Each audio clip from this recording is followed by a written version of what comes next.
जय हिंद दोस्तों, जैसा कि आपका एसएससी एमटीएस का एग्ज़ाम अभी चल रहा है। अभी तक आपका 9 शिफ्टों का जो एग्ज़ाम है आपका कंडक्ट हो चुका है। तो 9 शिफ्ट में प्रत्येक शिफ्ट में आपका 25 प्रश्न पूछे जाते हैं। तो 9 शिफ्ट में आपका 200 प्रश्न आपके पूछे गए हैं। तो आज की इस वीडियो में हम लोग वेरी इंपॉर्टेंट 200 प्रश्नों के उत्तर को देखेंगे। साथ में एक्स्ट्रा फैक्ट्स और समावेश सवालों को भी देखेंगे, जिससे कि जिनका आगे के शिफ्ट में एग्ज़ाम होना बाकी है, अगर ये वीडियो देख लेते हैं, हालांकि वीडियो थोड़ा लंबा है, पूरा देख लेते हैं तो मेरा मानना है कि आप 10 से 15 नंबर जीके में आप पक्का कर लेंगे, क्योंकि प्रश्न जो कि आपका रिपीट होना शुरू हो चुका है। बाकी जो इसका जो पीडीएफ है आपको टेलीग्राम पर डाल दिया जा चुका है, तो आप लोग जाकर वहाँ से प्राप्त कर सकते हैं। ठीक है, तो चलिए वीडियो को स्टार्ट करते हैं। ये वीडियो आपका अंग्रेजी और हिंदी दोनों माध्यम के स्टूडेंटों के लिए है, तो दोनों माध्यम के लोग आसानी से इसे देख सकते हैं।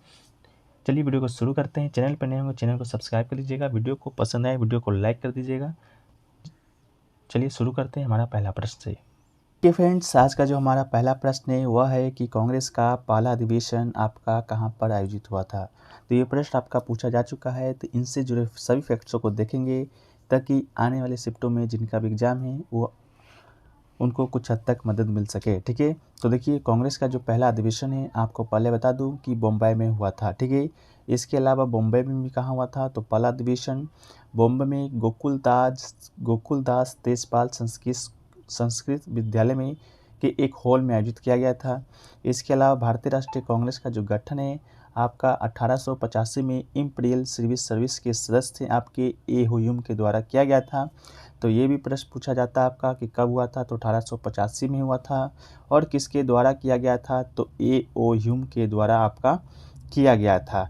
इसके अलावा इसकी जो पहली बैठक है उसके बारे में बात करेंगे, तो भारतीय राष्ट्रीय कांग्रेस की जो पहली बैठक है आपका 28 दिसंबर 1885 को हुआ था। इसके अलावा और क्या प्रश्न पूछे जाते हैं, तो इसके अलावा पूछे जाते हैं कि भारतीय राष्ट्रीय कांग्रेस के पहले अध्यक्ष कौन थे। तो पहले अध्यक्ष आपका व्योमेश चंद्र बनर्जी थे। तो इसका राइट आंसर आपका व्योमचंद्र बनर्जी हो जाएगा। ये एक आपके भारतीय बैरिस्टर थे। इसके अलावा अगला जो प्रश्न आपसे पूछा जाएगा यह पूछा जाएगा कि कितने सदस्यों ने आपका भाग लिया था इस पहले अधिवेशन में। तो पहले अधिवेशन में आपका 72 सदस्य जो कि भाग लिए थे, और 72 में से आपका जो 39 जो थे वो आपके वकील थे। ठीक है, तो ये सभी फैक्ट से आपके भारतीय राष्ट्रीय कांग्रेस से पूछे जाएंगे। ठीक है, अब देखेंगे भारतीय स्वतंत्रता से पहले भारतीय राष्ट्रीय कांग्रेस के कुछ अधिवेशन की सूचियां, जो कि दोस्तों आपके एग्जाम पॉइंट ऑफ व्यू से इम्पोर्टेंट है। तो पहला है आपका 1885 का जो कि बॉम्बे में हुआ था, व्योमचंद बनर्जी इसके अध्यक्ष थे। इसका जो महत्व क्या है, तो 72 प्रतिनिधियों ने भाग लिया था। इसके अलावा जो दूसरा अधिवेशन है आपका 1886 में हुआ था। कहाँ पर हुआ था, तो ये कोलकाता में हुआ था। इसके अध्यक्ष कौन थे, दादा भाई नौरोजी इसके अध्यक्ष थे। और इसका जो महत्व क्या है, तो कांग्रेस और राष्ट्रीय सम्मेलन आपका हुआ था। इसके अलावा अगला जो है 1887 ईस्वी है में हुआ था, थर्ड वाला, जो कि आपका मद्रास में हुआ था। बदरुद्दीन तैयबजी आपके इसके अध्यक्ष थे। और पहले मुस्लिम आपके इसके अध्यक्ष भारतीय राष्ट्रीय कांग्रेस के अध्यक्ष कौन थे, तो ये आपका बदरुद्दीन तैयबजी ही थे। अगला जो है फोर्थ आपका हुआ था 1888 में, जो कि इलाहाबाद में ही हुआ था। और इसके जो अध्यक्षता किए थे वो आपका जॉर्ज यूले ने किया था। और ये जॉर्ज यूले आपका भारतीय राष्ट्रीय कांग्रेस का अध्यक्षता करने वाला प्रथम अंग्रेज था। ठीक है, चलिए अगला देखिए पूछा गया आपका 1989 ईस्वी में दक्षिण एशियाई खेल है जो कि कहाँ आयोजित हुआ था। तो ये दोस्तों आपका पूछा जा चुका है, ये आपका पाकिस्तान में आयोजित हुआ था। इसके अलावा 1989 के दक्षिण एशियाई खेल आधिकारिक तौर पर आपका चौथा दक्षिण एशियाई खेल था, जो कि इस्लामाबाद पाकिस्तान में खेला गया था। कब से कब खेला गया था, तो 20 अक्टूबर से 28 अक्टूबर 1989 तक आपका आयोजित हुआ था। अगला है निम्नलिखित में से कौन सी अशोक के शासनकाल के समय प्रांतीय राजधानी नहीं थी। तो इसका राइट आंसर आपका धौली हो जाएगा, जो कि ऑप्शन में दिया गया था। लेकिन बात रहे कि अशोक की कौन कौन सी 4 जो प्रांतीय राजधानी हैं, तो अशोक के जो अभिलेख से हमें पता चलता है कि अशोक के जो 4 प्रांतीय राजधानी हैं वो आपका पहला तो है तोसली है जो कि आपका पूर्व में स्थित है। अगला उज्जैन है जो कि पश्चिम में है। फिर है अगला सोनगिरी जो कि दक्षिण में है। फिर है आपका तक्षशिला जो कि दोस्तों आपका उत्तर में है। अगला है कि the race of my life पुस्तक के लेखक कौन है, यानी कि who is the author of the book the race of my life. तो इसका जो राइट आंसर है आपका मिल्खा सिंह हो जाएगा। ठीक है, इसके अलावा the race of my life भारतीय एथलीट मिल्खा सिंह की आत्मकथा है। वह राष्ट्रमंडल खेलों में व्यक्तिगत रूप से एथलेटिक्स स्वर्ण पदक जीतने वाले पहले भारतीय एथलीट हैं और उन्हें खेल में उनकी उपलब्धि के सम्मान में पद्म श्री से भी सम्मानित किया जा चुका है। अगला है दोस्तों करगम संगीत साहित्य लोक नृत्य का बहुत लोकप्रिय रूप है। इस नृत्य में सर पर पानी के घड़े का संतुलन खूबसूरती से किया जाता है।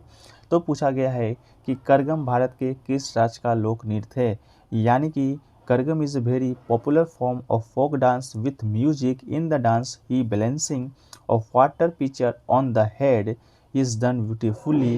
Kazhagam is folk dance of which state of India. तो इसका राइट आंसर आपका तमिलनाडु हो जाएगा। करगम नृत्य भारत के राज्य तमिलनाडु में प्रदर्शित किया जाने वाला एक लोक नृत्य है।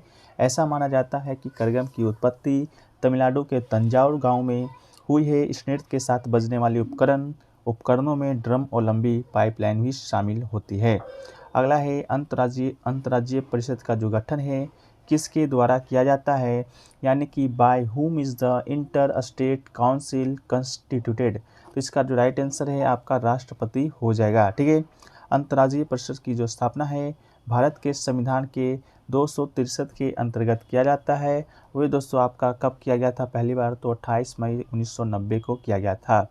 इसके अलावा अंतर्राज्यीय परिषद एक सिफारिश निकाय है जिसका कर्तव्य और राज्यों के बीच समान हित के विषयों की जांच करना है। अंतर्राज्यीय परिषद की अध्यक्षता प्रधानमंत्री करता है। तो इसको भी आप याद रखिएगा, ये भी पूछा जा सकता है कि अंतर्राज्यीय परिषद की जो स्थापना अध्यक्षता है वो किसके द्वारा किया जाता है।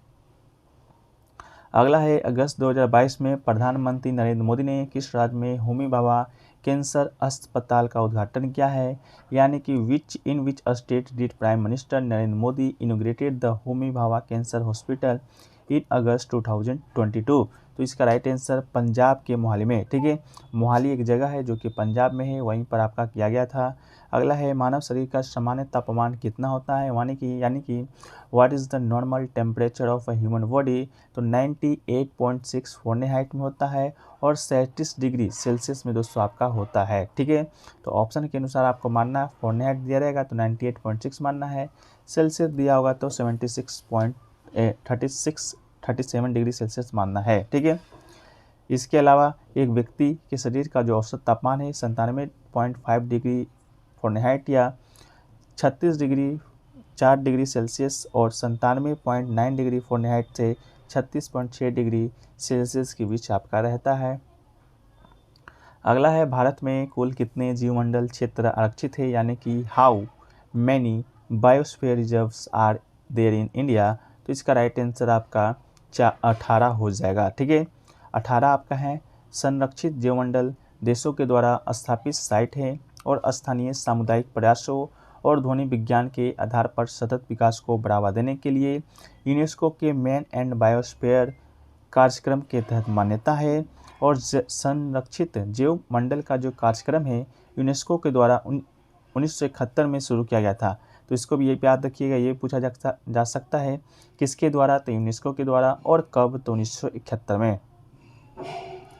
अगला है मराठा प्रशासन में किसी भी राज्य के द्वारा उत्पन्न या अर्जित कुल राजस्व का 25% कर यानी कि टैक्स दिया जाता है। तो उस टैक्स का नाम क्या है, तो 25% of the total revenue generated on earn by any state in Maratha administration was taxed. What was the name of the tax. तो इसका राइट आंसर आपका चौथ हो जाएगा। ठीक है, मराठा छापों से बचने के लिए चौथ मराठा को दिया जाने वाला एक क्या है, तो भू राजस्व का 1/4 है। भारतीय उपमहाद्वीप में मराठा समाज के द्वारा 18वीं शताब्दी की शुरुआत में चौथ एक नियमित कर या श्रद्धांजलि थी। यह एक वार्षिक कर था जो कि राजस्व या उत्पादन पर 25% लगाया जाता था, इसलिए इसका नाम आपका चौथ पड़ा था। अगला है सेंडिंग प्रोविडेंस यानी कि सेंडोंग प्रांत सोने का मिल कहाँ स्थित है, तो where is the Shandong province gold mile located. तो इसका राइट आंसर चाइना हो जाएगा। अभी हाल ही में चाइना के सेंडोंग प्रांत में एक ऐसा जगह मिला था जहां पर आपका सोने का खान था, तो ये आपका चीन में ही मिला है। अगला है मैग्नस कार्लेसन किस खेल से संबंधित है, यानी कि Magnus Carlsen is related to which sport. तो इसका राइट आंसर आपका क्या हो जाएगा, तो शतरंज यानी कि चेस हो जाएगा। मैग्नस कार्लेसन नॉर्वेजियन शतरंज ग्रैंड मास्टर वर्तमान विश्व शतरंज चैंपियन हैं। अगला है मोपिन। मोपिन बुरी आत्माओं को भगाने का त्यौहार किस राज्य में मनाया जाता है? तो आपको बता दें, Mopin the festival to which drive out evil spirits is celebrated in which state? तो इसका राइट आंसर आपका अरुणाचल प्रदेश हो जाएगा। अरुणाचल प्रदेश की गालो जनजाति का यह त्यौहार है। मोपिन हर साल अप्रैल में मनाया जाता है। तो ये भी पूछा जा सकता है कि आपका जो मोपिन जो त्यौहार है आपका अरुणाचल प्रदेश में कौन सी जाति के द्वारा? तो गालो जनजाति के द्वारा। कब मनाया जाता है? अप्रैल माह में मनाया जाता है। इसके अलावा मोपिन त्यौहार अरुणाचल प्रदेश की केलोंग जनजाति का एक महत्वपूर्ण त्यौहार है जो कि हर साल लुमी यानी कि अप्रैल के महीने में मनाया जाता है। अगला है, किस वंश ने खजुराहो का मंदिर बनवाया था? यानी कि which dynasty will the Khajuraho temple? तो राइट आंसर चंडेल वंश हो जाएगा, यानी कि चंडेल डेंसिटी। खजुराहो के मंदिर का निर्माण है 950 ईस्वी से 1050 ईस्वी के बीच चंडेल वंश के शासकों के द्वारा करवाया गया था। मध्य प्रदेश के छतरपुर जिले में खजुराहो समूह के स्मारकों हिंदू मंदिरों और जैन मंदिरों का एक समूह है। अगला है, 2023 से 2024 के बजट के अनुसार निगम कर यानी कि कॉर्पोरेट टैक्स राजस्व के प्रत्येक रुपए में कितने पैसों का योगदान देता है?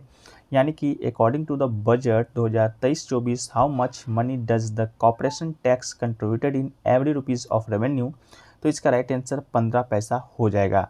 इसके अलावा माल और सेवा कर जीएसटी लार्जेस्ट का प्रत्येक रुपये आपका 17 पैसे का योगदान है और आपका इसमें किसमें कॉर्पोरेट टैक्स में 15 पैसे का।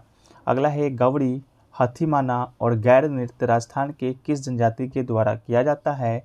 यानी कि गवड़ी, हाथीमाना एंड गैर dance is performed by which tribe of Rajasthan? तो इसका राइट आंसर आपका भील हो जाएगा। गवड़ी, हाथीमाना और गैर नृत्य राजस्थान की भील जनजाति के द्वारा किया जाता है। इसके अलावा कालबेलिया, भवाई, शंकरिया, पनियारी, इंडोनी राजस्थान का व्यावसायिक लोक नृत्य है। कल ही पूछा गया था कि कालबेलिया नृत्य का दूसरा नाम क्या था? तो सपेरा इसका राइट आंसर था। इसके अलावा अग्नि, तेरह ताली, गवड़ी, लांगुड़िया, घूमर, गुडला राजस्थान का सामाजिक और धार्मिक लोक नृत्य है। राजस्थान के विभिन्न जनजाति के द्वारा किए गए कुछ लोक नृत्य है, जैसा कि पहला है गुर्जर के द्वारा चारी नृत्य, बजाज होल्डिंग के द्वारा गवड़ी, हाथीमाना, गैर नृत्य और गंजर जनजाति के द्वारा चक्री, पायजान और धाकर नृत्य किया जाता है। और गरसिया जनजाति के द्वारा लूर, वालर, जवदा, कुड और माडल किया जाता है। अगला है, किस मामले में पुलिस किसी व्यक्ति को बिना वारंट के गिरफ्तार कर सकती है? यानी कि in what case can the police arrest to a person without a warrant? तो 7 साल से अधिक अवधि का कारावास युक्त दंडनीय अपराध किया है। ठीक है, तो 7 साल से अधिक कारावास की जो अपराध होते हैं दंडनीय, उसमें दोस्तों आपका क्या होता है? पुलिस है जो कि बिना किसी वारंट के आपको गिरफ्तार कर सकती है। अगला है, संविधान में प्रस्तावना किसकी गरिमा को बढ़ावा देता है? यानी कि who dignity does the preamble promoted in the constitutions? तो यह आपका व्यक्ति और राष्ट्र की एकता और अखंडता की गरिमा को बढ़ावा देता है। जब आप संविधान पढ़िएगा तो उसमें दोस्तों आपको साफ साफ क्लियर मिल जाएगा। इसके अलावा संविधान का जो प्रस्तावना है प्रत्येक व्यक्ति, राष्ट्र की एकता और अखंडता की गरिमा को बनाए रखने के लिए लोगों के बीच भाईचारे को बढ़ावा देती है। अगला है फ्रेंड्स कि केंद्रक किस कोशिका में पाया जाता है? यानी कि कोशिका झिल्ली युक्त का कौन सी कोशिका है? यानी कि which cell has a cell membrane? तो इसका राइट आंसर आपका यूकेरियोटिक हो जाएगा, यूकेरियोटिक कोशिकाएं। अगला है, भारतीय अर्थव्यवस्था में एफआरएम अधिनियम 2003 में एफ का अर्थ क्या होता है? तो what is the meaning of the F in the FRM act 2003 in the Indian economy? तो इसका राइट आंसर फिजिकल हो जाएगा। एफआरएम का जो फुल फॉर्म होता है physical responsibility and budget management act होता है। ठीक है, इसके अलावा एफआरएम अधिनियम का उद्देश्य भारत की वित्तीय प्रबंधन प्रणालियों में पारदर्शिता लाना है। इस अधिनियम का दीर्घकालिक उद्देश्य भारत के लिए राजकोषीय स्थिरता प्राप्त करना और भारत में मुद्रास्फीति से निपटने के लिए आरबीआई को लचीलापन देना है। अगला है, स्वराज पार्टी के संस्थापक कौन थे? तो चित्तरंजन दास और मोतीलाल नेहरू, ये दोनों ने स्वराज पार्टी की स्थापना किया था। कब किया था? 1922 के अंत में, 1923 के प्रारंभ में यह आपका स्वशासन के लिए स्थापित हुआ था। अगला है, भरतनाट्यम किस राज्य का शास्त्रीय नृत्य? यानी कि Bharatanatyam is the classical dance of from which state? तो तमिलनाडु इसका राइट आंसर हो जाएगा। भरतनाट्यम सबसे पुराना शास्त्रीय गीत है। इसकी उत्पत्ति सैकड़ों साल पहले तमिलनाडु राज्य में हुआ था। यह नृत्य दक्षिण भारत के धार्मिक विषयों और आध्यात्मिक विचारों को व्यक्त करती है। प्राचीन तमिल महाकाव्य शिल्पातिकारम में भरतनाट्यम का वर्णन है। इसके अलावा संगीत नाटक अकेडमी के द्वारा वर्तमान में 8 भारतीय शास्त्रीय नृत्य शैलियों को शास्त्रीय दर्जा प्रदान किया गया है। पहला है भरतनाट्यम जो कि तमिलनाडु का है। कथक है जो कि उत्तर पश्चिम और मध्य भारत के हैं। कथकली दोस्तों आपका कहाँ का है, तो ये आपका केरल का है। कुचिपुड़ी दोस्तों आपका आंध्र प्रदेश का है। ओडिसी का दोस्तों आपका एक शास्त्रीय नृत्य है जो कि उड़ीसा का है। और मणिपुरी आपका मणिपुर का है। इसके अलावा मोहिनीअट्टम दोस्तों आपका केरल का है। और सतरिया दोस्तों आपका असम का लोक नृत्य है। अगला है विंग्स ऑफ फायर पुस्तक के लेखक कौन है, यानी कि who is the author of the book wings of fire. तो इसका राइट आंसर दोस्तों आपका अब्दुल कलाम हो जाएगा। ठीक है। पूर्व राष्ट्रपति थे आपके एपीजे अब्दुल कलाम की आत्मकथा है विंग्स ऑफ फायर, जो कि 1999 में प्रकाशित हुआ था। ये जो आपके पूर्व राष्ट्रपति कब से कब तक रहे थे, तो 2002 से 2007 तक अबुल पाकीर जैनुलाब्दीन अब्दुल कलाम, यानी कि इनका पूरा नाम था। भारत के 11वें राष्ट्रपति के रूप में दोस्तों कार्य किया था। तो अब्दुल कलाम आज़ाद की इंडिया विन, इसके अलावा अबुल कलाम आज़ाद एक हैं, उनके द्वारा कौन पुस्तक लिखी गई है, तो इंडिया विंस फ्रीडम और गुवार ए खातिर, ये दोनों पुस्तक अबुल कलाम आज़ाद के द्वारा लिखा गया है। अरुंधति रॉय के द्वारा कौन कौन सा पुस्तक लिखा गया है, तो एक है the God of small things, दूसरा है द मिनिस्ट्री ऑफ एटमोस्ट और तीसरा है द कॉस्ट ऑफ लिविंग। इसके अलावा चेतन भगत जो कि दोस्तों बहुत ही प्रसिद्ध लेखक हैं, इनके द्वारा आपका 5 पॉइंट समवन और the 3 mistake of my life और इवोल्यूशन 2020, ये दोस्तों आपका चेतन भगत के द्वारा लिखा गया है। अगला है 2011 के जनगणना के अनुसार भारत के निम्नलिखित में से किस राज्य की लिंगानुपात है जो कि सबसे अधिक है, यानी कि according to the 2011 census which of the following state of India had the highest sex ratio. तो इसका राइट आंसर आपका क्या हो जाएगा, तो केरल हो जाएगा। ठीक है। केरल का जो लिंगानुपात है भारत में सबसे ज़्यादा है। यहाँ पर लिंगानुपात कितना है, तो 1084 है। लिंगानुपात दोस्तों निकालते कैसे हैं, तो लिंगानुपात को प्रति 1000 पुरुष पर महिलाओं की संख्या के रूप में परिभाषित किया जाता है, यानी कि 1000 पुरुष पर आपके कितनी महिलाएं होंगी। तो केरल में आपका 1000 पुरुष पर 1084 महिला हैं, जो कि 84 महिलाएं अधिक ही हैं। तो केरल में इसका मतलब हुआ कि केरल में सबसे ज़्यादा लिंगानुपात है। भारत के विषय में बात करेंगे तो भारत में आपका 943 ही लिंगानुपात है, यानी कि 1000 पुरुष पर 943 महिलाएं ही हैं। और सबसे कम वाला जो राज्य है वो आपका हिमाचल प्रदेश है, उसको भी याद रखिएगा। अगला है भारतीय संविधान का अनुच्छेद 17 किससे संबंधित है, यानी कि article 17 of the constitution in the related to. तो इसका राइट आंसर अस्पृश्यता का अंत हो जाएगा, यानी कि एवोल्यूशन ऑफ अनटचेबिलिटी। ठीक है। भारतीय संविधान में समानता का अधिकार है जो कि मौलिक कर्तव्य है, जो कि 14 से 18 अनुच्छेद तक वर्णित है। 14 से 18 जो अनुच्छेद है, 14 तो आपको बताता है कानून के समक्ष समानता। अनुच्छेद 15 आपका धर्म, मूल, वंश, जाति, लिंग या जन्म के स्थान पर भेदभाव का निषेध करता है। इसके अलावा अनुच्छेद 16 है आपका नागरिक रोजगार के मामलों में अवसर की समानता देता है। अनुच्छेद जो 17 है अस्पृश्यता का उन्मूलन करता है। अनुच्छेद जो 18 है उपाधियों का उन्मूलन करता है। इसके अलावा भारतीय संविधान के कुछ महत्वपूर्ण अनुच्छेद हैं जो कि निम्नलिखित हैं। आपका अनुच्छेद जो 20 है आपका अपराधों के लिए दोष सिद्धि के संबंध में संरक्षण प्रदान करता है। अनुच्छेद जो 21 है जीवन और व्यक्तिगत स्वतंत्रता का सुरक्षा प्रदान करता है।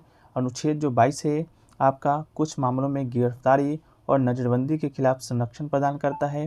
अनुच्छेद जो 32 है मौलिक अधिकारों के परिवर्तन के उपाय है। अनुच्छेद 52 है भारत के राष्ट्रपति को परिभाषित करता है। अनुच्छेद 63 है आपका भारत के उपराष्ट्रपति को परिभाषित करता है। और अनुच्छेद 153 आपका राज्य के राज्यपाल को परिभाषित करता है। अगला है पैराशूटिंग अनुशासन में मेजर ध्यानचंद खेलरत्न पुरस्कार 2021 किसे दिया गया था, यानी कि who on the major Dhyan Chand Khel Ratna award 2021 in parashooting discipline. तो इसका राइट आंसर आपका अवनी लखेरा हो जाएगा। अगला है भारतीय रेलवे ने कार्बन मुक्त रेलवे का लक्ष्य कब तक रखा है, यानी कि by when has the Indian railway sets A target of a carbon free railways. तो आपका 2023-30 इसका राइट आंसर हो जाएगा।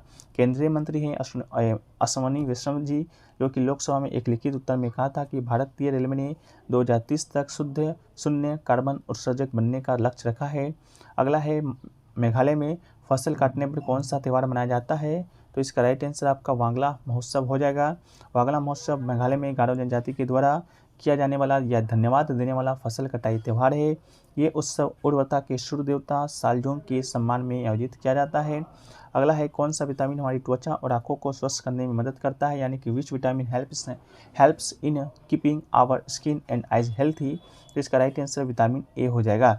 विटामिन ए एक आवश्यक विटामिन है जो कि हमारे शरीर को संक्रमण से लड़ने में मदद करता है। यह आंखों और त्वचा दोनों को समुचित कार्य का समर्थन करता है, उन्हें स्वस्थ रखने और संक्रमण से बचने में मदद करता है।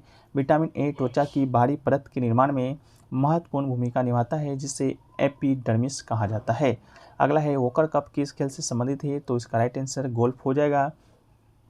वोकर कप का नाम है जो कि 1920 में संयुक्त राज्य गोल्फ संगठन यानी कि USGA के अध्यक्ष जॉर्ज हर्बर्ट वोकर के नाम पर रखा गया था। इसके अलावा कुछ और खेल हैं जिससे पुरस्कार संबंधित हैं। पहला तो है टेनिस पुरुष की श्रेणी में जिससे संबंधित कप है आपका डेविस कप। महिलाओं के लिए जो टेनिस कप का टूर्नामेंट होता है वह आपका विली जिन किंग कप। इसके अलावा बैडमिंटन महिलाओं की श्रेणी में जो कप है आपका उबेर कप है। फुटबॉल दोस्तों आपका रोवर्स कप में आता है।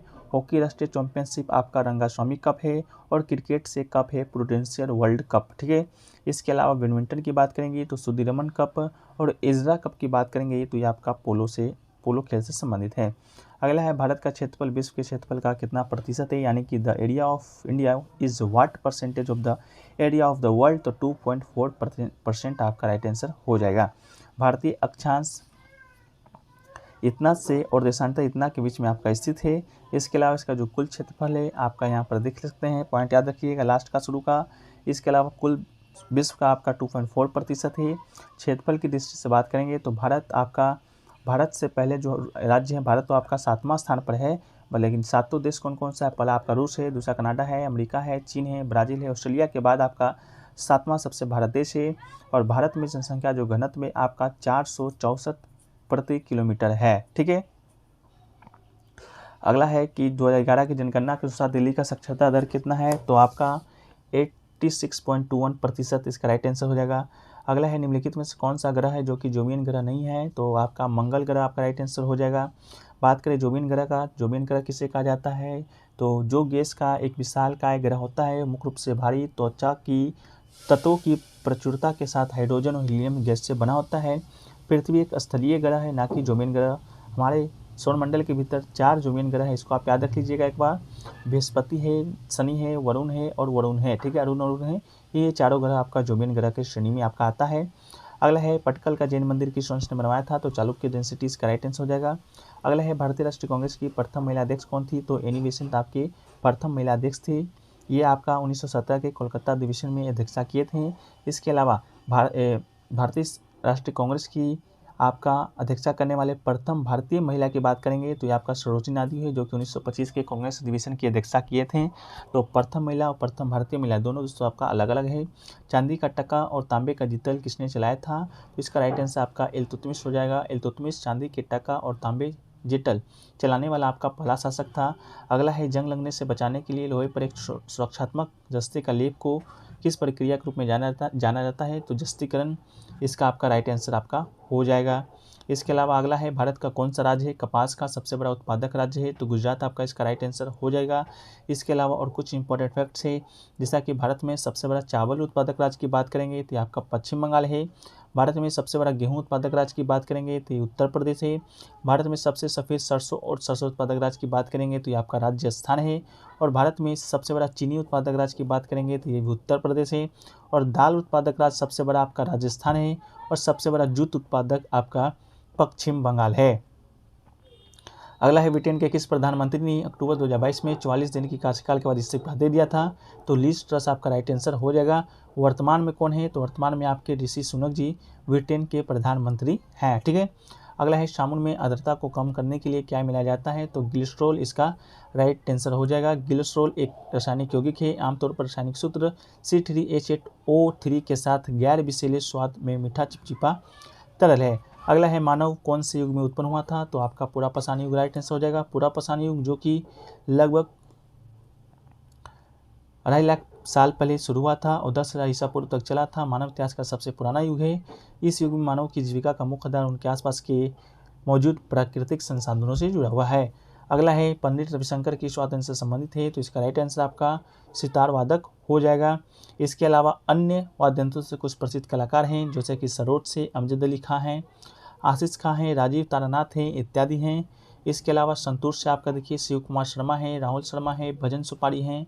इसके अलावा सारंगी से सुल्तान खान हैं, रामनारायण हैं और शबरी खान इत्यादि हैं। ठीक है, प्रश्न वह है कि सोमनाथ मंदिर पर आक्रमण कब और किसने किया था। ठीक है, यानी कि when and who attack the Somnath temple. ठीक है, तो इसका जो राइट आंसर है आपका महमूद गजनवी। ठीक है, महमूद गजनवी ने सन 1025 ईस्वी में आपका क्या किया था,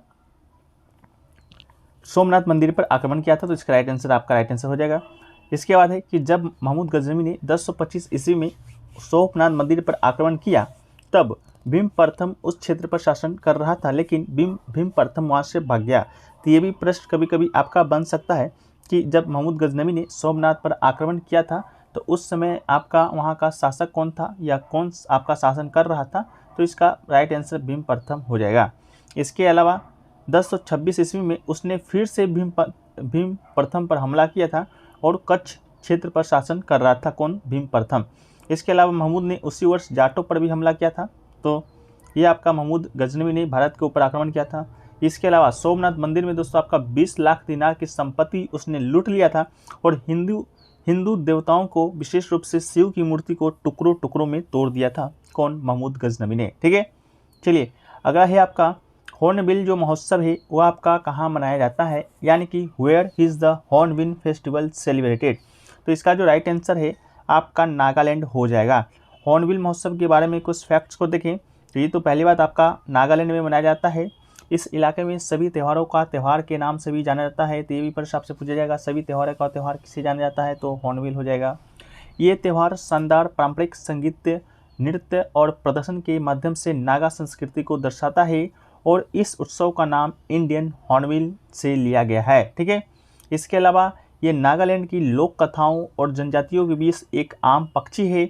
ये उत्सव दोस्तों आपका हर वर्ष 1 दिसंबर से शुरू होता है। तो इसको भी आप याद रखिएगा कि आपका कब मनाया जाता है, तो 1 दिसंबर को मनाया जाता है। नेक्स्ट क्वेश्चन की ओर बढ़ें फ्रेंड्स। इससे पहले आपको बता दें कि जिन लोगों का आगे एग्जाम है उनके लिए एक बड़ा खुशखबरी है कि अभी तक के जितने भी शिफ्टों में जो आपका एग्जाम कंडक्ट हुआ है, टोटल 9 शिफ्टों में आपका एग्जाम कंडक्ट हुआ है। और 9 शिफ्टों यानी कि एक शिफ्ट में दोस्तों आपका 25 क्वेश्चन है जो कि देखने को मिलता है। तो 25 × 9 क्वेश्चन आपका एक ही पीटी में सम्मिलित कर दिया गया है विथ एक्स्ट्रा फैक्ट के साथ और संभावित सवाल सहित।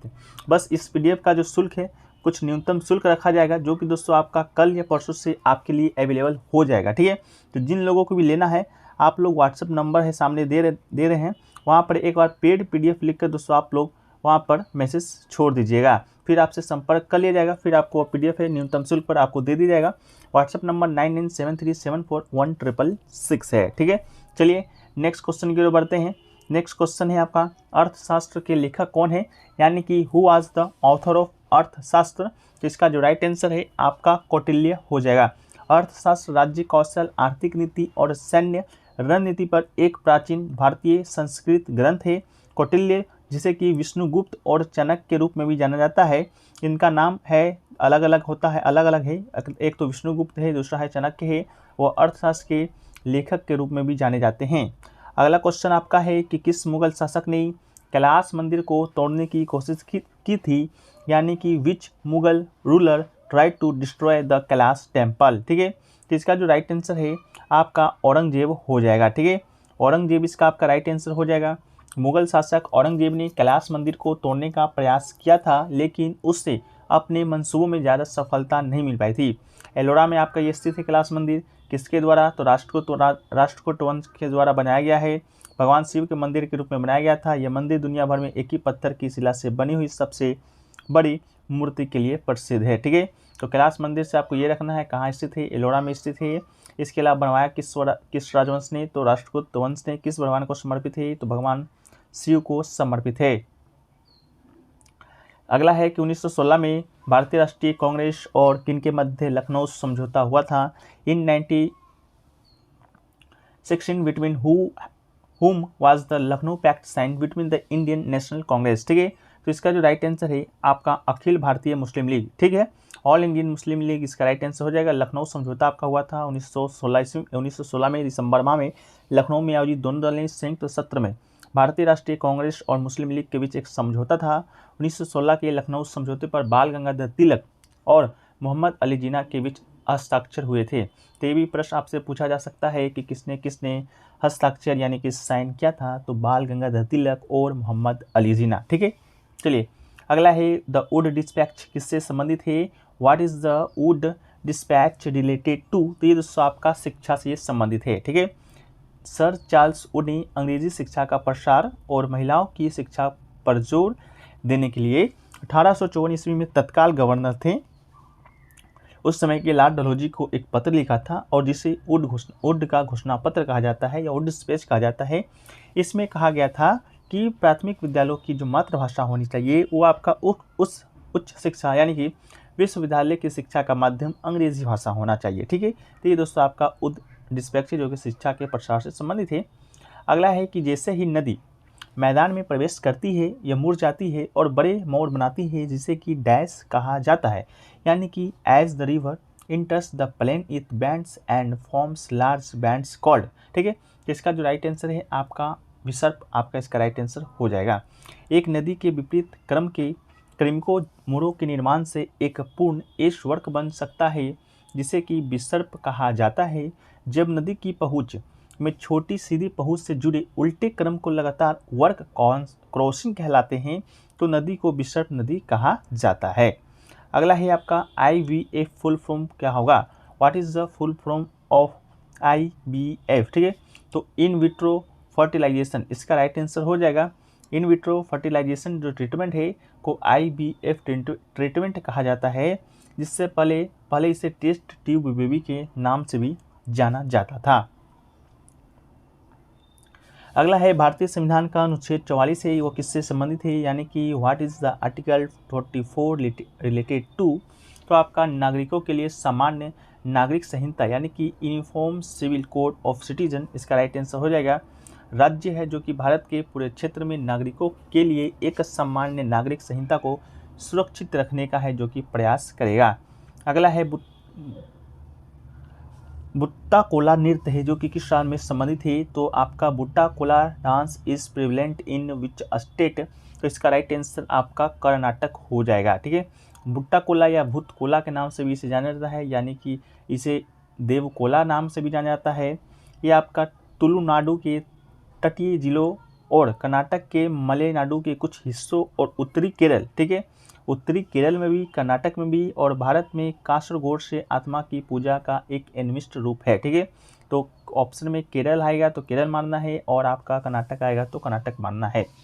अगला है कि द जोया फैक्टर जो पुस्तक है के लेखक हैं जो कौन है, यानी कि who is the author of the book the Zoya factor. ठीक है, तो इसका राइट आंसर आपका अनुजा चौहान हो जाएगा। ठीक है, अगला है कि भारत में सबसे ज़्यादा किस प्रकार के वन पाए जाते हैं, यानी कि विच type of forest is mostly found in India, तो उष्णकटिबंधीय पर्णपाती वन यानी कि ट्रॉपिकल डिसाइडस फॉरेस्ट। ठीक है, इसके अलावा भारत में जो अधिकतर उष्णकटिबंधीय पर्णपाती वन पाए जाते हैं इसे मानसून वन भी कहा जाता है और ये वन 70 से 200 सेंटीमीटर वर्षा वाले क्षेत्र में पाए जाते हैं। तो इसको भी याद रखिएगा कितना से कितना, तो 70 से 200 सेंटीमीटर। अगला है कि आरबीआई ने भारत को विश्व स्तर पर भुगतान के पावर हाउस के रूप में स्थापित करने के लिए कौन सा विजन शुरू किया था, यानी कि which vision has been launched by RBI to establish India as a payment power house globally. इसका राइट आंसर पेमेंट विजन 2025 आपका इसका राइट आंसर हो जाएगा। अगला है कौन सा मोटा अनाज है जो कि नहीं है। ठीक है, तो ऑप्शन में तो आपका क्या दिया गया था, नहीं दिया गया था, उसका तो जानकारी नहीं है, लेकिन हम मोटे अनाज के बारे में डिस्कस करेंगे। तो अंतर्राष्ट्रीय पोषक अनाज वर्ष 2023 के लिए 8 मोटे अनाज को शामिल किया गया है, जिसमें आपका पहला नंबर पे है बाजरा, दूसरा नंबर पे है रागी, तीसरा है कुटकी, चौथा है शम्बी, पाँचवा है ज्वार, छठा है कंगनी, सातवां है चिन्ना और आठवां है काडो। ठीक है, कोडो। ठीक है, ये जो 8 आपके अनाज है वो आपके अंतर्राष्ट्रीय पोषक अनाज 2023 के लिए 8 मोटे अनाज में शामिल किया गया है और भारत के प्रस्ताव पर 72 देशों के समर्थन के बाद संयुक्त राष्ट्र संघ ने 2023 को, ठीक है, 2023 को अंतर्राष्ट्रीय पोषक अनाज वर्ष घोषित किया है। तो ये भी प्रश्न आपसे बनेगा कि अंतर्राष्ट्रीय जो पोषक अनाज है का वर्ष है वो किस वर्ष को घोषित किया गया है। तो ये आपका 2023 के वर्ष को घोषित है जो कि किया गया है। ठीक है, चलिए अगले प्रश्न की ओर बढ़ते हैं। अगला प्रश्न है कि लियोनेल मेसी का संबंध है जो कि किस खेल से है, यानी कि Lionel Messi is related to which sports. तो इसका राइट आंसर फुटबॉल हो जाएगा। लियोनेल मेसी का संबंध फुटबॉल से है। लियोनेल आंड्रेस मेसी अर्जेंटीना के एक फुटबॉल खिलाड़ी हैं और ये बार्सिलोना क्लब के लिए खेलते हैं। ठीक है, अभी हाल ही में आपका फुटबॉल का जो विश्व कप है वो आपका समाप्त हुआ था, जिसमें विजेता टीम कौन बना था ये भी आपके लिए इम्पोर्टेंट है। तो वो आपका अर्जेंटीना ही बना था, जो कि मेसी का ही टीम था, यानी कि मेसी ही कप्तान थे। तो अर्जेंटीना आपका विश्व कप जीता था इस बार जो हाल में हुआ है। और लियोनेल मेसी को दोस्तों आपका गोल्डन बॉल का अवार्ड दिया गया था। ठीक है, गोल्डन बॉल का अवार्ड लियोनेल मेसी को दिया गया था। इसके अलावा गोल्डन जो बूट होता है वो आपका फ्रांस के खिलाड़ी थे फ्रांस के खिलाड़ी थे एम्बापे को दिया गया था। फ्रांस है जो कि दोस्तों आपका वर्ल्ड कप जो हुआ था, आपका विश्व कप हुआ था फुटबॉल का, उसमें आपका रनअप रहा था। ठीक है, रनअप रहा था। इसके अलावा विजेता आपका अर्जेंटीना ही रहा था। ठीक है, इसके अलावा संबंधित जो भारतीय खिलाड़ी हैं उसको देख लेते हैं। हॉकी से देखिए PR सिरजेश हैं, कृष्ण बहादुर पाठक हैं, हरमनप्रीत सिंह है और गुरिंदर सिंह है। ये आपकी हॉकी से संबंधित है। विलियर्ड्स से संबंधित आपके जो खिलाड़ी हैं पंकज अडवाणी जी हैं, चंद्र हिरजी है, अनुजा चंद्र ठाकुर है और माइकल फरेरा है। ये सब आपका विलियर्ड्स से खेलने वाले खिलाड़ी हैं। गोल्फ से देख लेते हैं। अनिवार्य लाहिरी हैं, जीवन मिल्खा सिंह है, अर्जुन अटवाल है, ज्योति रंधवा है और शिव चौरसिया। ये दोस्तों आपका गोल्फ से संबंधित भारतीय खिलाड़ी हैं। अगला है राष्ट्रमंडल खेल में बजरंग पुनिया ने किस वर्ष में स्वर्ण पदक जीता है। किस खेल में, तो in which sports has Bajrang Punia won the gold medal in the Commonwealth games. ठीक है, तो इसका राइट आंसर रेसलिंग यानी कि कुश्ती हो जाएगा। बजरंग पुनिया ने राष्ट्रमंडल खेलों की कुश्ती स्पर्धा में स्वर्ण पदक जीता है। पुरुष के 65 किलो फ्री स्टाइल वर्ग में फाइनल में कनाडा के मैकलिन लाचलान को हराया था। बात कर लेते हैं राष्ट्रमंडल खेल का, तो ये आपका कहाँ पर हुआ था 2022 का, तो बर्मिंघम आपका इंग्लैंड में खेला गया था। अगला है कि पुस्तक ड्रीम्स ऑफ फायर, पुस्तक ड्रीम्स फ्रॉम माय फादर के लेखक कौन है, यानी कि who is the author of the book dreams from my father. तो इसका राइट आंसर आपकी बराक ओबामा हो जाएंगे। बराक ओबामा ने पुस्तक ड्रीम्स ऑफ माय फादर लिखी है।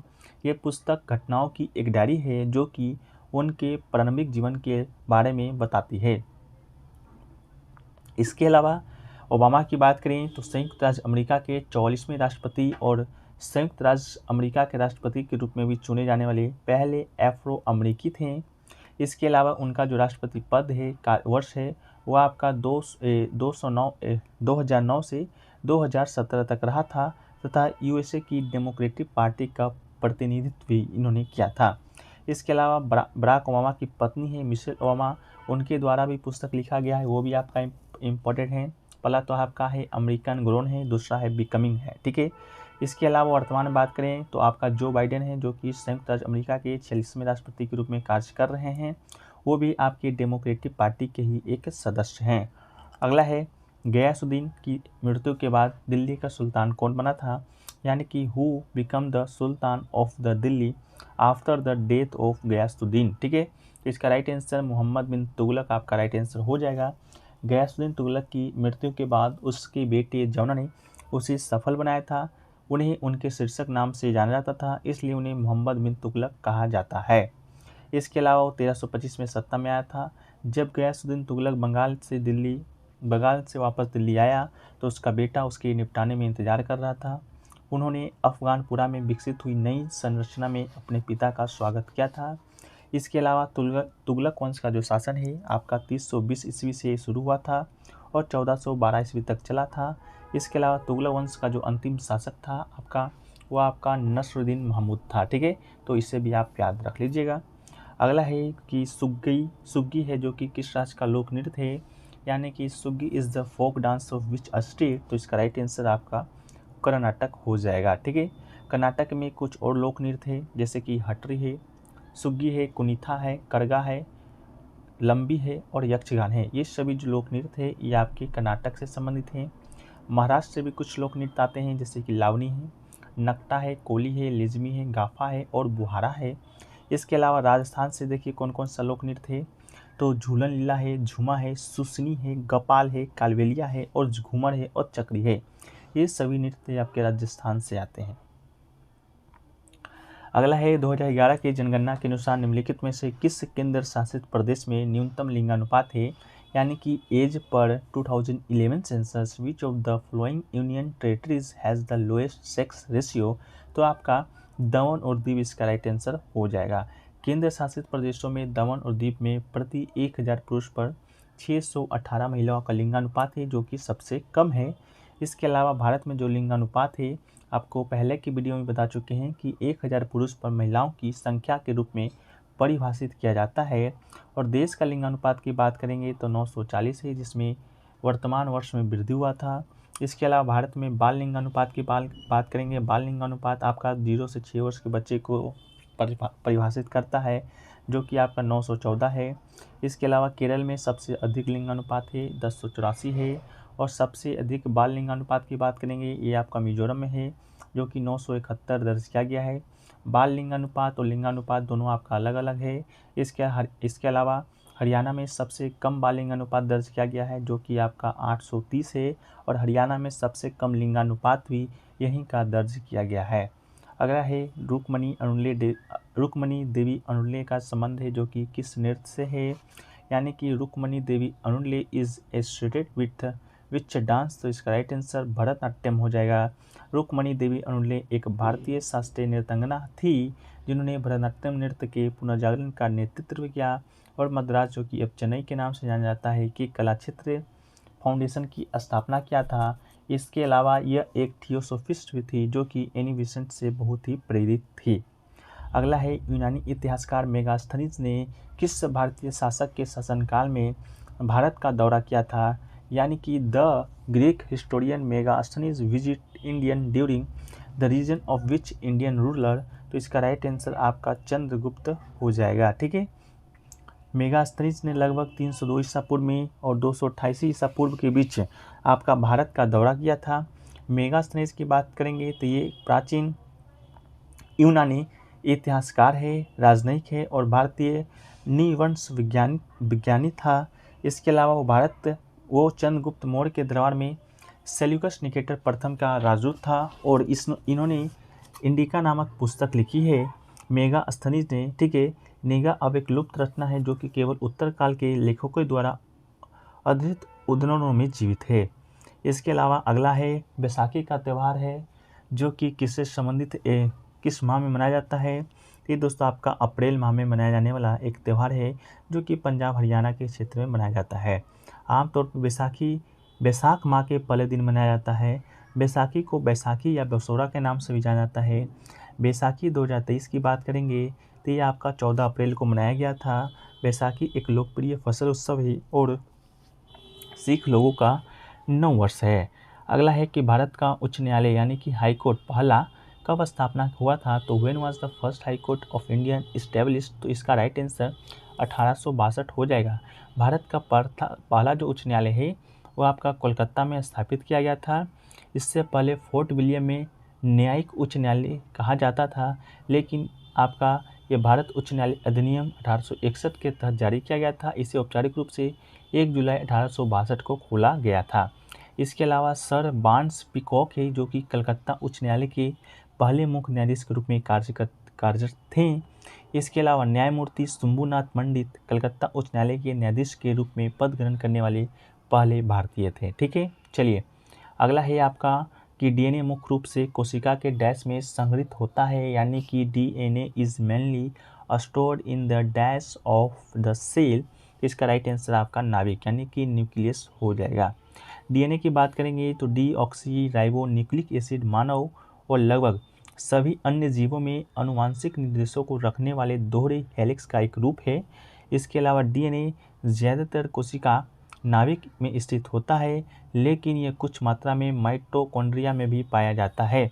इसके अलावा डीएनए स्ट्रैंड्स मोनोमेरिक यूनिट से बने होते हैं, जिन्हें न्यूक्लियोटाइड कहा जाता है, जो कि 4 नाइट्रोजन युक्त न्यूक्लियोवोल्स से बना होता है, जैसे साइटोसिन, ग्वानिन, एडेनिन, थाइमिन को डीऑक्सीराइबोज भी कहा जाता है। ठीक है, अगला है कि एक बैटरी द्वारा किस प्रकार की ऊर्जा को विद्युत ऊर्जा में परिवर्तित करता है, यानी कि what type of energy is converted into electric energy by a battery.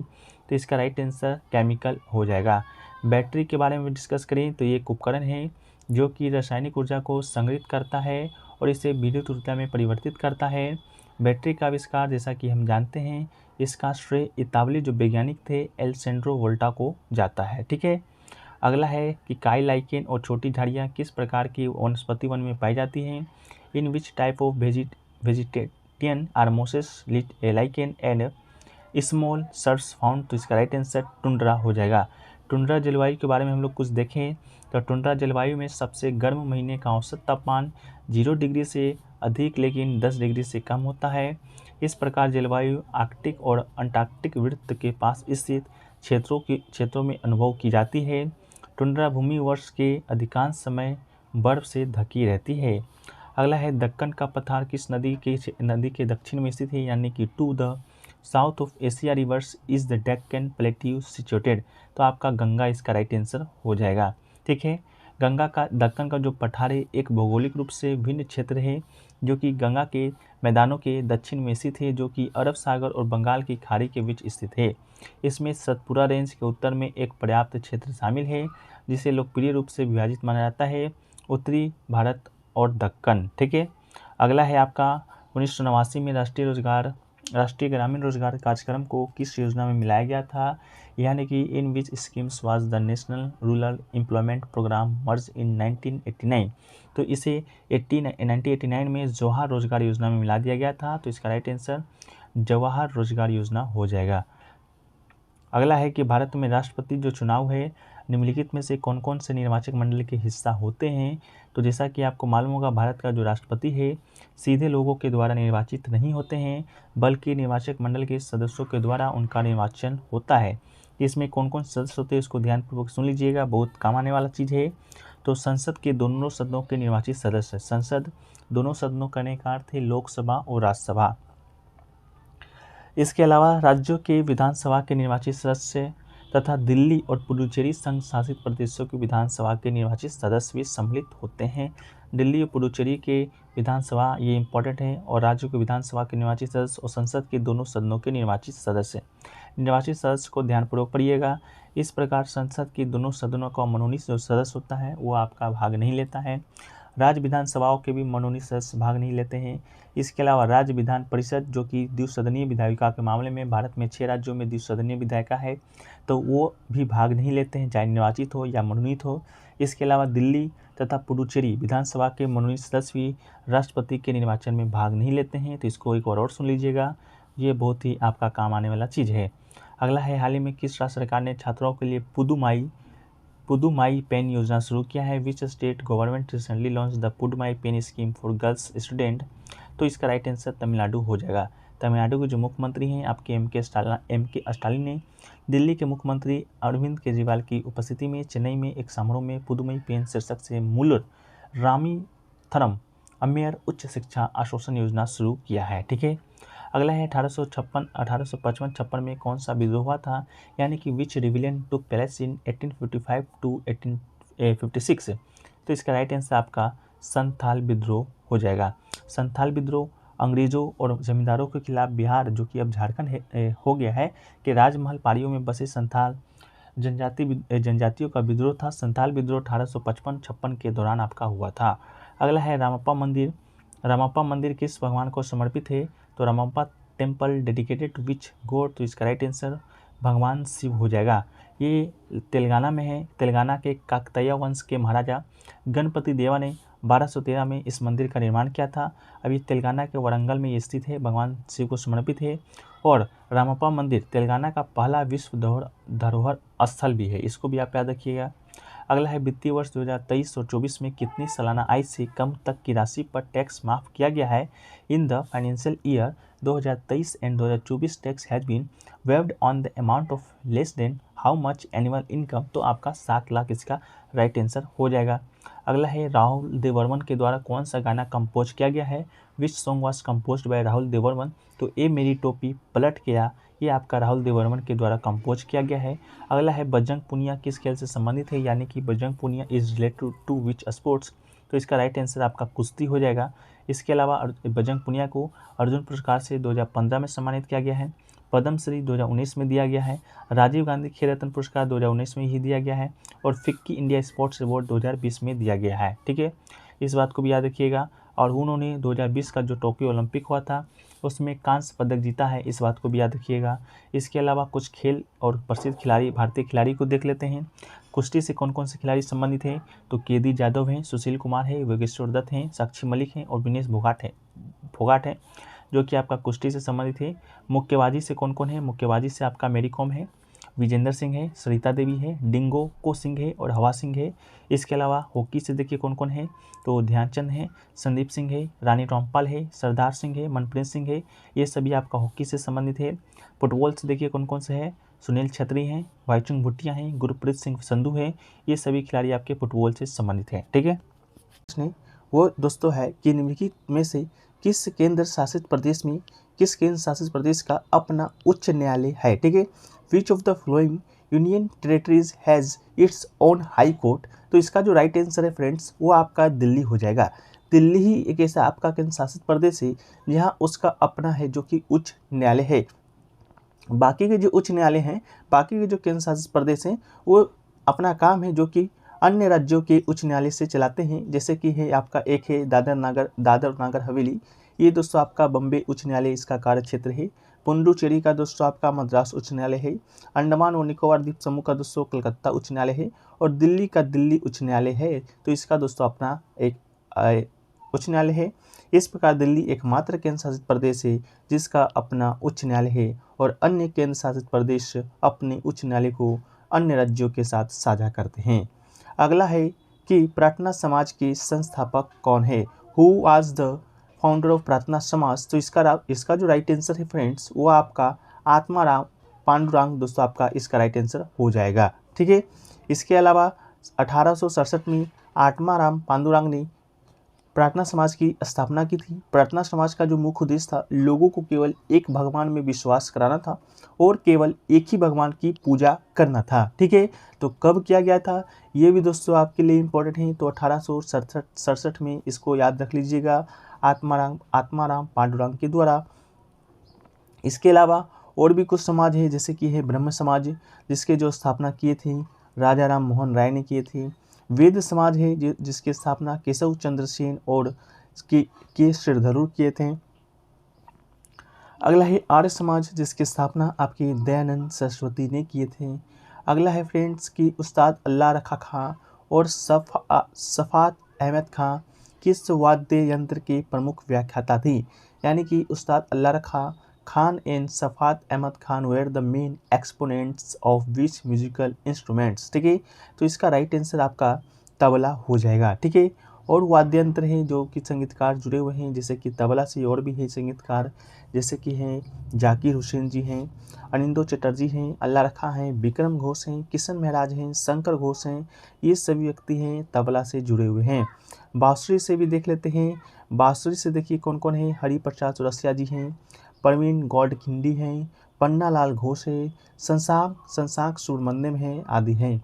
अगला है फ्रेंड्स शहनाई से देखिए बिस्मिल्लाह खां हैं, कृष्ण राम चौधरी हैं, अली अहमद हुसैन हैं। इसके अलावा सरोद वाद्य यंत्र से कौन कौन है, तो अलाउद्दीन खान है, अली अकबर खां हैं, अमजद अली खां हैं और बुद्धदेव दास गुप्ता हैं, बहादुर खान हैं और शरण रानी हैं।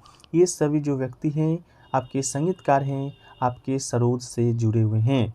अगला है कि दक्षिण भारत की गंगा के रूप में जाने वाली नदी कौन सी है, the river known as the Ganga of south India, तो इसका राइट आंसर आपका कावेरी हो जाएगा।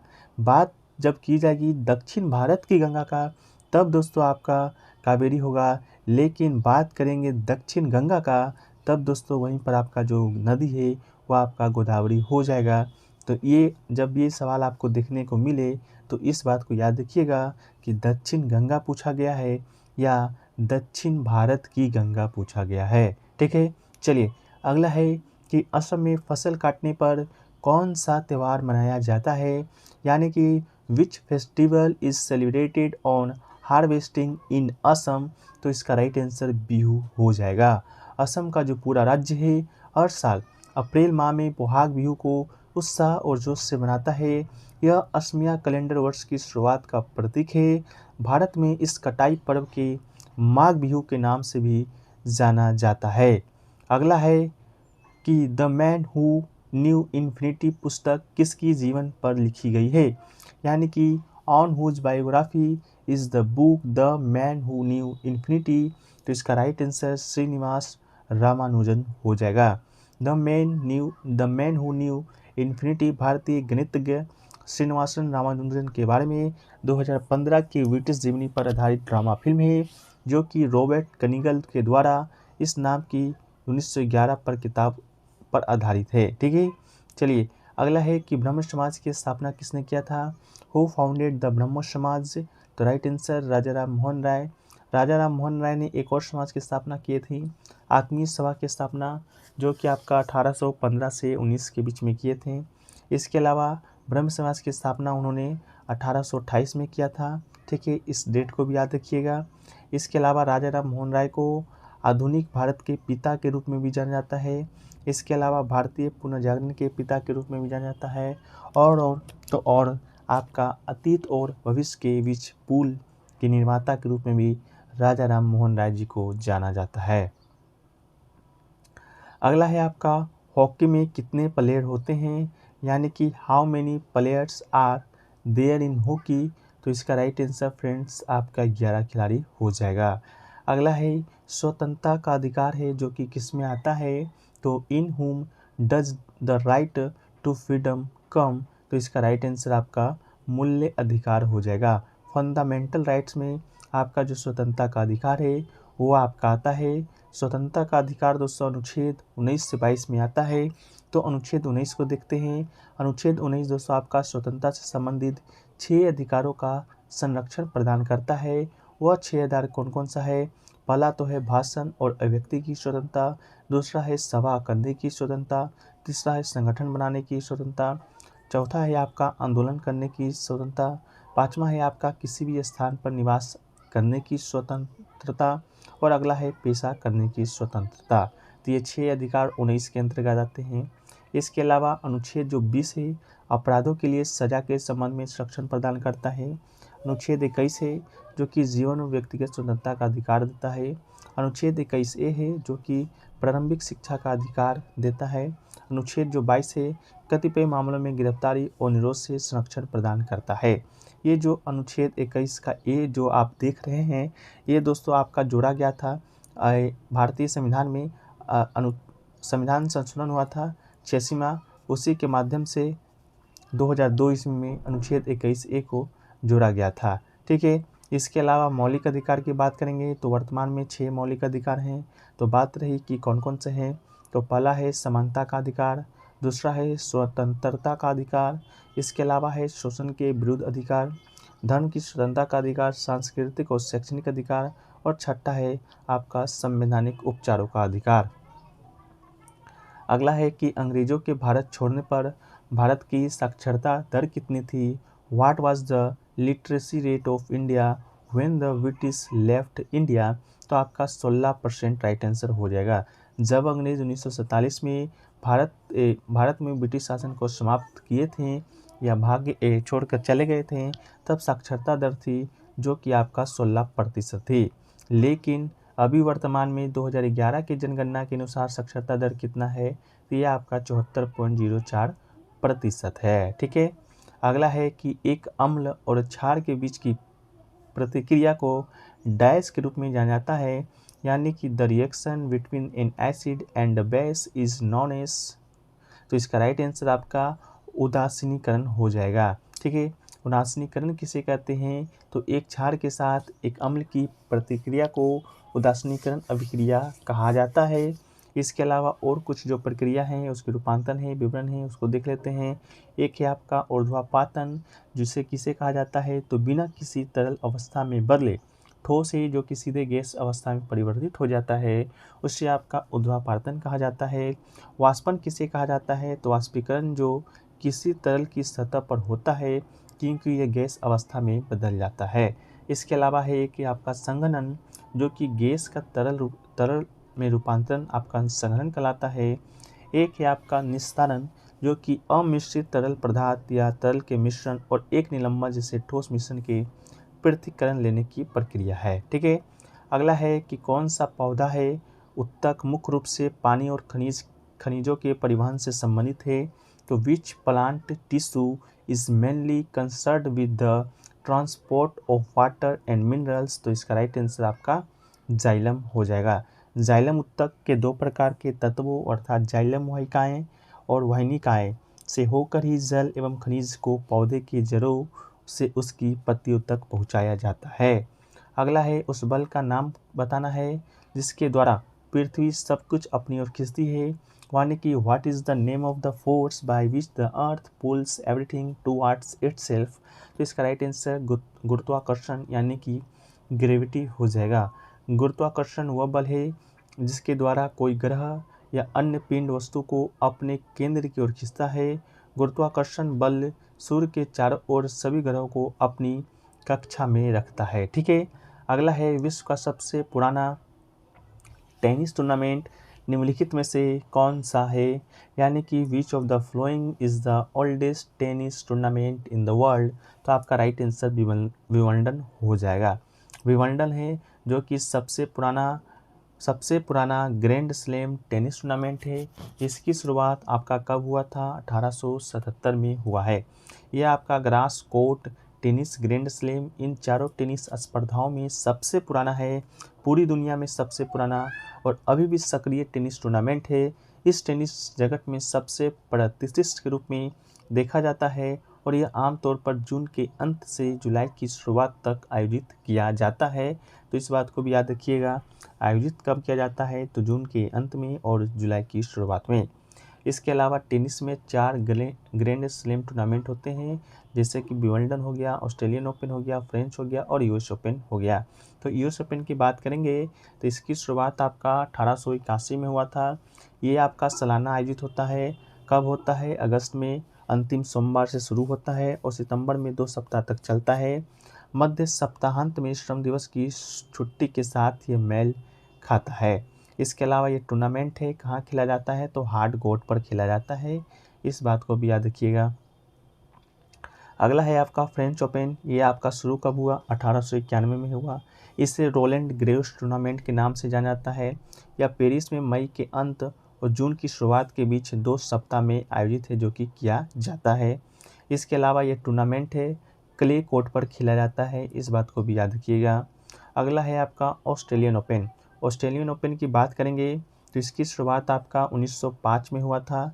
यह टूर्नामेंट हर साल जनवरी के पखवाड़े में मेलबर्न में आयोजित किया जाता है और यह भी दोस्तों आपका हार्ड कोर्ट पर ही खेला जाता है। और टूर्नामेंट में ग्रैंड स्लैम इवेंट में सबसे ज़्यादा उपस्थिति का रिकॉर्ड आपका किसमें है? तो ये ऑस्ट्रेलियन ओपन का ही है। अगला है पंचामृत योजना है जो कि किस राज्य ने शुरू किया था? तो पंचामृत योजना दोस्तों आपका उत्तर प्रदेश सरकार के द्वारा शुरू किया गया था और पंचामृत योजना का जो उद्देश्य था वह आपका किसानों की आय को दुगनी करने के लिए लक्ष्य को प्राप्त करने में मदद करेगा, इसलिए पंचामृत योजना है जो कि शुरू किया गया है। अगला है कोशिका का खोज है जो कि किसने किया था? Who discovered the cell? तो इसका राइट आंसर आपका रॉबर्ट हुक हो जाएगा। ठीक है। अगला है वर्ष 2021 में देश कईस का अभिनंदन सरोजा राष्ट्रीय पुरस्कार इनमें से किसे दिया गया है? यानी कि who among these has been given the Abhinandan Saroja national award for the year 2021? तो इसका राइट आंसर अपर्णा सतीशन हो जाएगा। ठीक है। अपर्णा सतीशन की बात करेंगे तो ये प्रसिद्ध कुचिपुड़ी नर्तक भी हैं, भरतनाट्यम नर्तक भी हैं, नृत्य रचनाकार हैं और साथ ही साथ शिक्षक भी हैं। ठीक है। 19 नवंबर 2021 में शास्त्रीय नृत्य में उनके योगदान के लिए अभिनंदन सरोजा पुरस्कार से भी सम्मानित किया गया है। अगला है पूर्वोत्तर रेलवे का मुख्यालय है जो कि कहाँ है? Where is the headquarter of north eastern railway? तो इसका राइट आंसर गोरखपुर हो जाएगा। पूर्वोत्तर रेलवे का मुख्यालय आपका गोरखपुर में स्थित है। भारतीय रेलवे को दोस्तों आपको बता दें 18 जोन में बांटा गया है, 73 मंडल में बांटा गया है और उत्तरी जोन सबसे बड़ा क्षेत्र है। ठीक है, अगला है फ्रेंड्स, हर्षवर्धन के दरबारी कवि कौन थे, यानी कि who was the court poet of Harshvardhan. तो इसका राइट आंसर वानभट्ट हो जाएगा। वानभट्ट ने संस्कृत में हर्षवर्धन की जीवनी चरित्र लिखी थी। इसके अलावा वानभट्ट राजा हर्षवर्धन के दरबार में दरबारी कवि थे जिन्होंने हर्षचरित और दुनिया के शुरुआती उपन्यासों में से एक कादंबरी की भी रचना की है। तो कादंबरी की भी रचना पूछ जाएंगे तो ये दोस्तों आपका वानभट्ट हो जाएगा। अगला है, दिल्ली सल्तनत में किसे उलेमा कहा जाता है, यानी कि हु इज़ कॉल्ड उलेमा इन दिल्ली सल्तनत। तो इसका राइट आंसर पैगंबर के उत्तराधिकारी को आपका उलेमा कहा जाता है। अगला है, कोनेरी हम्पी निम्नलिखित में से किस खेल से संबंधित है। तो Koneru Humpy is associated with the which of the following sports. इसका राइट आंसर आपका शतरंज हो जाएगा। कोनेरी हम्पी भारतीय शतरंज के एक ग्रैंड मास्टर हैं और आंध्र प्रदेश के गुरुवाड़ा से जुड़े हुए हैं।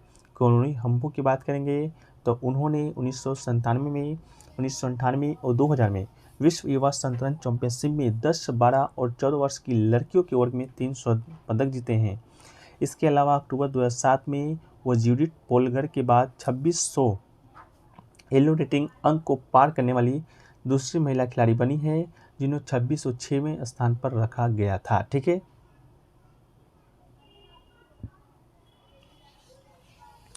अगला है, पौधे के साम्राज्य में फंड्स और फंड सहयोगी किस समूह से संबंधित है, यानी कि in the plant kingdom ferns and ferns allies belong to which group. तो इसका राइट आंसर आपका टेरिडोफाइटा हो जाएगा। ठीक है, पौधे के साम्राज्य में फंड्स और फंड सहयोगी समूह है टेरिडोफाइटा से संबंधित है। अगला है, वेदांतम सत्यानारायण किस नृत्य शैली से संबंधित है, यानी कि Vedantam Satyanarayana Sharma is known for which classical dance. तो कुचिपुड़ी आपका इसका राइट आंसर हो जाएगा। ठीक है, इसके अलावा इनका जो जन्म है आपका 1935 में हुआ था और मृत्यु 2012 में हुआ था। उन्हें संगीत नाटक एकेडमी फेलोशिप, संगीत नाटक एकेडमी पुरस्कार, कालिदास सम्मान से भी सम्मानित किया गया है। बात कर लेते हैं कुचिपुड़ी का, तो ये आपका आंध्र प्रदेश का शास्त्रीय नृत्य है, तो इसको भी आप याद रखिएगा। अगला है आपका, वैशाख महोत्सव किस राज्य में मनाया जाता है, यानी कि Baisakhi festival is celebrated in which state. तो आपका पंजाब और हरियाणा हो जाएगा। ये आमतौर पर आपका पंजाब में, हरियाणा में और दिल्ली के कुछ जगहों पर मनाया जाता है। इसे अलग अलग नाम से अलग अलग राज्यों में जाना जाता है, जैसे कि असम में बिहू, बंगला में नववर्ष और केरल में पूरम विशु कहते हैं। अगला है, 2001 से 11 तक के किस केंद्र शासित प्रदेश की सर्वाधिक जनसंख्या थी। Which union territory has the maximum number of people from 2001 to 2011। तो इसका राइट आंसर नई दिल्ली हो जाएगा। भारत की सर्वाधिक जनसंख्या वाला आपका केंद्र शासित प्रदेश दिल्ली है, जिसकी कुल जनसंख्या की बात करेंगे तो 1.17 करोड़ है। अगला है, 1894 में दक्षिण अफ्रीका में महात्मा गांधी ने किसकी स्थापना किया था, यानी कि which was founded by Mahatma Gandhi in south Africa in 1894। तो इसका राइट आंसर आपका नटाल भारतीय कांग्रेस हो जाएगा।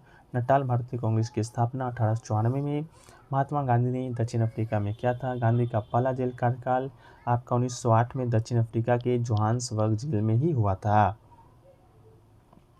अगला है, सेल्यूकस निकेटर ने चंद्रगुप्त मौर्य के दरबार में किसे भेजा था। Home did Seleucus Nicator send through the court Chandragupta Maurya. तो इसका राइट आंसर चंद्रगुप्त मौर्य हो जाएगा। ठीक है, सॉरी ये क्वेश्चन है थोड़ा सा, किसे भेजा था, तो आपका मेगास्थनीज को भेजा था। ठीक है, पश्चिम एशिया की यूनानी जो विजेता थे सेल्यूकस प्रथम निकेटर के द्वारा मेगास्थनीज को चंद्रगुप्त मौर्य के दरबार में एक राजदूत के रूप में भेजा गया था। मेगास्थनीज वही है जो कि इंडिका नामक पुस्तक की रचना किया है, तो इंडिका नामक पुस्तक की रचना भी आएगा तो इंडिका आपका मेगास्थनीज हो जाएगा। अगला है, उड़ीसा की सबसे बड़ी तथा भारत की तीसरी सबसे प्रायद्वीपीय नदी कौन सी है। तो विच is the largest river of Orissa and the third largest peninsular river of India. तो इसका राइट आंसर महानदी हो जाएगा। महानदी प्रणाली उड़ीसा राज्य की सबसे बड़ी नदी है और प्रायद्वीपीय भारत की तीसरी सबसे बड़ी है। गोदावरी और कृष्णा के बाद आपकी ये महानदी है जो कि पेनिनसुलर रिवर में आपका सबसे ज़्यादा बड़ी है। इस नदी का जलग्रहण क्षेत्र आपका कौन कौन सा है, छत्तीसगढ़ है, आपका मध्य प्रदेश है, उड़ीसा है, झारखंड है, महाराष्ट्र तक विस्तारित है। इसका बेसिन उत्तर में भारत की पहाड़ियों और दक्षिण में पूर्वी घाट तथा पश्चिम में मैकाल पर्वतमाला से घिरा हुआ है। अगला है कि 2001 में शहनाई वादक को भारत रत्न से सम्मानित किया गया था। Which shehnai player was awarded to the Bharat Ratna in 2001। तो इसका राइट आंसर उस्ताद बिस्मिल्लाह खां हो जाएगा। उस्ताद बिस्मिल्लाह खां के बारे में आप लोग को मालूम होगा, 1916 में जन्म हुआ था, 2006 में मृत्यु हुआ था। हिंदुस्तान के प्रख्यात शहनाई वादक थे। जन्म कहाँ हुआ था? डुमराव बिहार में हुआ था। 2001 में भारत के सर्वोच्च सम्मान भारत रत्न से सम्मानित किया गया था। अगला है विजयनगर साम्राज्य का विखंडन है जो कि किस युद्ध के बाद हुआ था? तो तालीकोटा का युद्ध हुआ था आपका सन 1565 में। उसके बाद से ही विजयनगर साम्राज्य का आपका पतन हो गया था। तो after which war did the Vijayanagara empire disintegrate? तो आपका तालीकोटा का युद्ध हो जाएगा। इस युद्ध में आपका विजयनगर का शासक था राम राय, जो कि मारा गया था और मुसलमानी सेनाओं के द्वारा विजयनगर समाज को नष्ट कर दिया गया था, जो कि दक्षिण भारत में भारतीय संस्कृति की क्षति हो गई थी। अगला है मिशन कर्मयोगी योजना किस संबंधित है? यानी कि what is the mission Karmayogi scheme related to? तो इसका मुख्य उद्देश्य है सरकारी कार्यालयों में कार्यरत सभी कर्मचारियों की योग्यताओं को उन्नत करना। योजनाओं के माध्यम से कर्मचारियों के लिए विभिन्न प्रकार के कार्यक्रमों माध्यम से लर्निंग कंटेंट एवं ट्रेनिंग प्रदान किया जाएगा। अगला है मौलिक कर्तव्य किस संविधान संशोधन के द्वारा जोड़ा गया था? By which constitutional amendment were fundamental duties added? तो 42वां संविधान संशोधन अधिनियम 1976 इसका राइट आंसर हो जाएगा। जब इस जोड़ा गया था मौलिक कर्तव्य, तो आपका इस समय जो संख्या था आपका 10 ही था, लेकिन 11वां जो मौलिक कर्तव्य है वो फ्रेंड्स आपका जोड़ा गया है 2002 में 6वां संविधान संशोधन के माध्यम से। किस देश के संविधान से? तो यूएसएसआर के संविधान से अब रूस हो गया है। कहाँ जोड़ा गया था? तो 51A में जोड़ा गया था। भाग की बात होगा तो भाग 4A में जोड़ा गया था। किसके सिफारिश पर? तो सरदार स्वर्ण सिंह समिति के सिफारिश पर। ठीक है, चलिए अगला है कि dash India struggle for independence पुस्तक के मुख्य लेखक और संपादक थे। तो वाज द मेन ऑथर और editor of the book India struggle of independence? तो बिपिन चंद्र राइट आंसर हो जाएंगे। बिपिन चंद्र एक भारतीय इतिहासकार थे जो कि आधुनिक भारत के आर्थिक और राजनीतिक इतिहास के विशेषज्ञ थे। लेकिन कुछ और भी लेखक हैं जिनकी प्रसिद्ध पुस्तक हैं जो कि आपके एग्जाम पॉइंट ऑफ व्यू से इंपॉर्टेंट हैं। पहला है आपका जवाहरलाल नेहरू की पुस्तक है द डिस्कवरी ऑफ इंडिया, बहुत ही पॉपुलर है। Yasmin Khan the great partition the making of India and Pakistan, ये भी बहुत पॉपुलर है। और रामचंद्र गुहा की पुस्तक है Indian after Gandhi the history of the world's largest democracy, ये आपके रामचंद्र गुहा की पुस्तक है। अगला है किस वंश के दौरान महाबलीपुरम मंदिर का निर्माण किया गया था? During which density Mahabalipuram temple was built? तो इसका राइट आंसर पल्लव राजवंश हो जाएगा। महाबलीपुरम मंदिर पल्लव राजवंश के दौरान बनाया गया था। महाबलीपुरम का शहर 7वीं शताब्दी में पल्लव राजा नरसिंह प्रथम के द्वारा स्थापित किया गया था। अगला है 2024 का दक्षिण एशियाई खेल का आयोजन है किस देश में होगा? Which country will host the 2024 south Asian games? तो इसका राइट आंसर आपका पाकिस्तान हो जाएगा। 2024 दक्षिण एशियाई खेल आधिकारिक तौर पर आपका 14वां दक्षिण एशियाई खेल है। ये एक प्रमुख बहु खेल आयोजन होगा जो कि पाकिस्तान में आयोजित किया जाएगा। अगला है न्यूटन का प्रथम नियम किसे जाना जाता है? Newton first law is known as तो जड़त्व का नियम यानी कि लॉ ऑफ इनर्शिया के नाम से न्यूटन का प्रथम नियम जाना जाता है। न्यूटन का जो प्रथम नियम है पदार्थ के एक प्राकृतिक गुण जड़त्व को परिभाषित करता है जो गति में बदलाव का विरोध करता है, इसलिए प्रथम नियम को जड़त्व का नियम कहा जाता है। अगला है मनुष्य के मस्तिष्क में कौन सा अम्ल बनता है, यानी कि which acid is form in the human stomach? So आपका हाइड्रोक्लोरिक अम्ल इसका राइट आंसर हो जाएगा। इसके अलावा फ्रेंड्स अगला है सबसे ठंडी पवन कौन सी है? तो विच of the following coldest twin? तो ऑप्शन में आपका मिस्टल दिया गया था जो कि राइट आंसर था। इसके अलावा भी कुछ ठंडी आपके पवने हैं जैसे कि बोरा है, बर्फीला तूफान है, लिवेंटर है, पेम्पोड़ो है, बुरान है, ट्रामोटेन है और ग्रिगल, ये सभी जो पवने हैं ये आपके ठंडी हैं। अगला है नेपाल के साथ किस राज्य की सीमा नहीं लगती है? तो which state does not share border with the Nepal? तो आपको मालूम होगा भारत और नेपाल के बीच की सीमा है जो कि अंतर्राष्ट्रीय खुली सीमा है। नेपाल के साथ भारत 1600 किलोमीटर की सीमा साझा करता है। इसके अलावा कौन कौन से राज्य की सीमा लगता है? तो देखिए उत्तराखंड का लगता है, उत्तर प्रदेश का लगता है, सिक्किम का भी लगता है, पश्चिम बंगाल का लगता है, बिहार का भी लगता है। इन राज्यों के अलावा भी अगर कोई ऑप्शन में होगा तो आपका राइट आंसर हो जाएगा। जैसे कि ऑप्शन में आपका असम होगा तो असम हो जाएगा, नागालैंड होगा नागालैंड हो जाएगा, इस सब की सीमा आपका नहीं लगता है। अगला है मद्रास अधिवेशन में जिसमें संविधान का मसौदा तैयार करने का मांग किया गया था, कब किया गया था? तो ये आपका 1927 में किया गया था। मद्रास अधिवेशन हुआ था 1927 में, कांग्रेस का बैलेंस में था, आयोजित किया गया था। ये पहली बार कांग्रेस ने पूर्ण स्वराज्य और या पूर्ण स्वतंत्रता का आह्वान किया था। जवाहरलाल नेहरू ने स्वतंत्रता प्रस्ताव पेश किया था। अगला है अंतर्राज्यीय परिषद में पीएम के द्वारा कितने सदस्यों को मनोनीत किया जाता है, यानी कि how many members are the nominated by the PM in the inter state council. ठीक है, तो इसका राइट आंसर आपका 6 हो जाएगा। ठीक है, चलिए प्रश्न हुआ है कि खेलो इंडिया यूथ गेम्स, ठीक है, 2023 कहाँ आयोजित किया जाएगा, यानी कि इसका आयोजन कहाँ हुआ है। तो where was the Khelo India youth games 2023 held. तो इसका राइट आंसर दोस्तों आपका मध्य प्रदेश हो जाएगा। ठीक है, मध्य प्रदेश में आपका 30 जनवरी से 11 फरवरी तक ये आपका खेलो इंडिया यूथ गेम्स आयोजित हुआ है।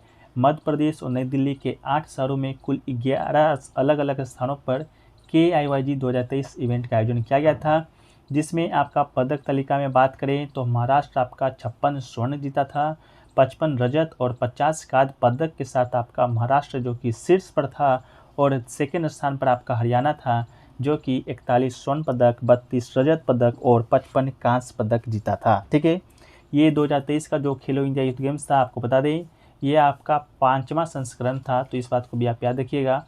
5वां संस्करण था आपका खेलो इंडिया यूथ गेम्स 2023 वाला। ठीक है, अगला जो प्रश्न है कि सितारा देवी निम्नलिखित में से किस नृत्य शैली से संबंधित है, तो इसका राइट आंसर आपका क्या हो जाएगा।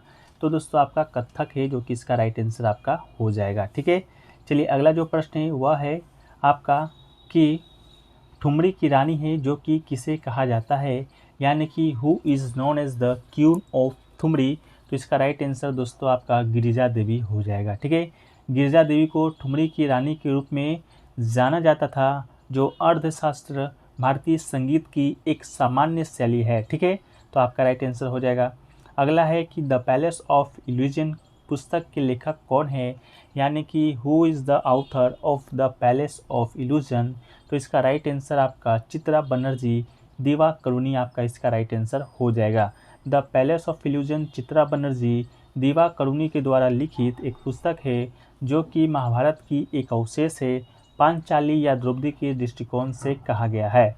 इसके अलावा चित्रा बनर्जी दिवाकरुणी की बात करेंगे तो यह एक भारतीय अमेरिकी लेखिका और आपका कवयित्री है। ठीक है, इसके अलावा दिवाकरुणी का और भी अनेक उपन्यास है जो कि आपका the mistress of species, sisters of my heart और क्वीन ऑफ ड्रीम्स। ठीक है, ये सभी जो पुस्तक हैं आपके दिवाकरुणी की हैं। इसके अलावा वन अमेजिंग थिंग और before the we visit the goddess, ये सभी पुस्तक आपके उन्हीं के द्वारा लिखा गया है। अगला है 1529 में घाघरा की लड़ाई में मुगल सम्राट बाबर ने किसे हराया था। Who was the defeated by the Mughal Emperor Babur in the Battle of Ghagra in 5029। तो फ्रेंड्स इसका राइट आंसर आपका महमूद लोदी इसका राइट आंसर हो जाएगा। घाघरा का युद्ध जैसा कि आप लोग को मालूम है 1529 ईस्वी में अफगानी राजा था महमूद लोदी और मुग़ल बादशाह बाबर के बीच हुआ था। इसके अलावा 1530 में आपका बाबर का मृत्यु हो गया था।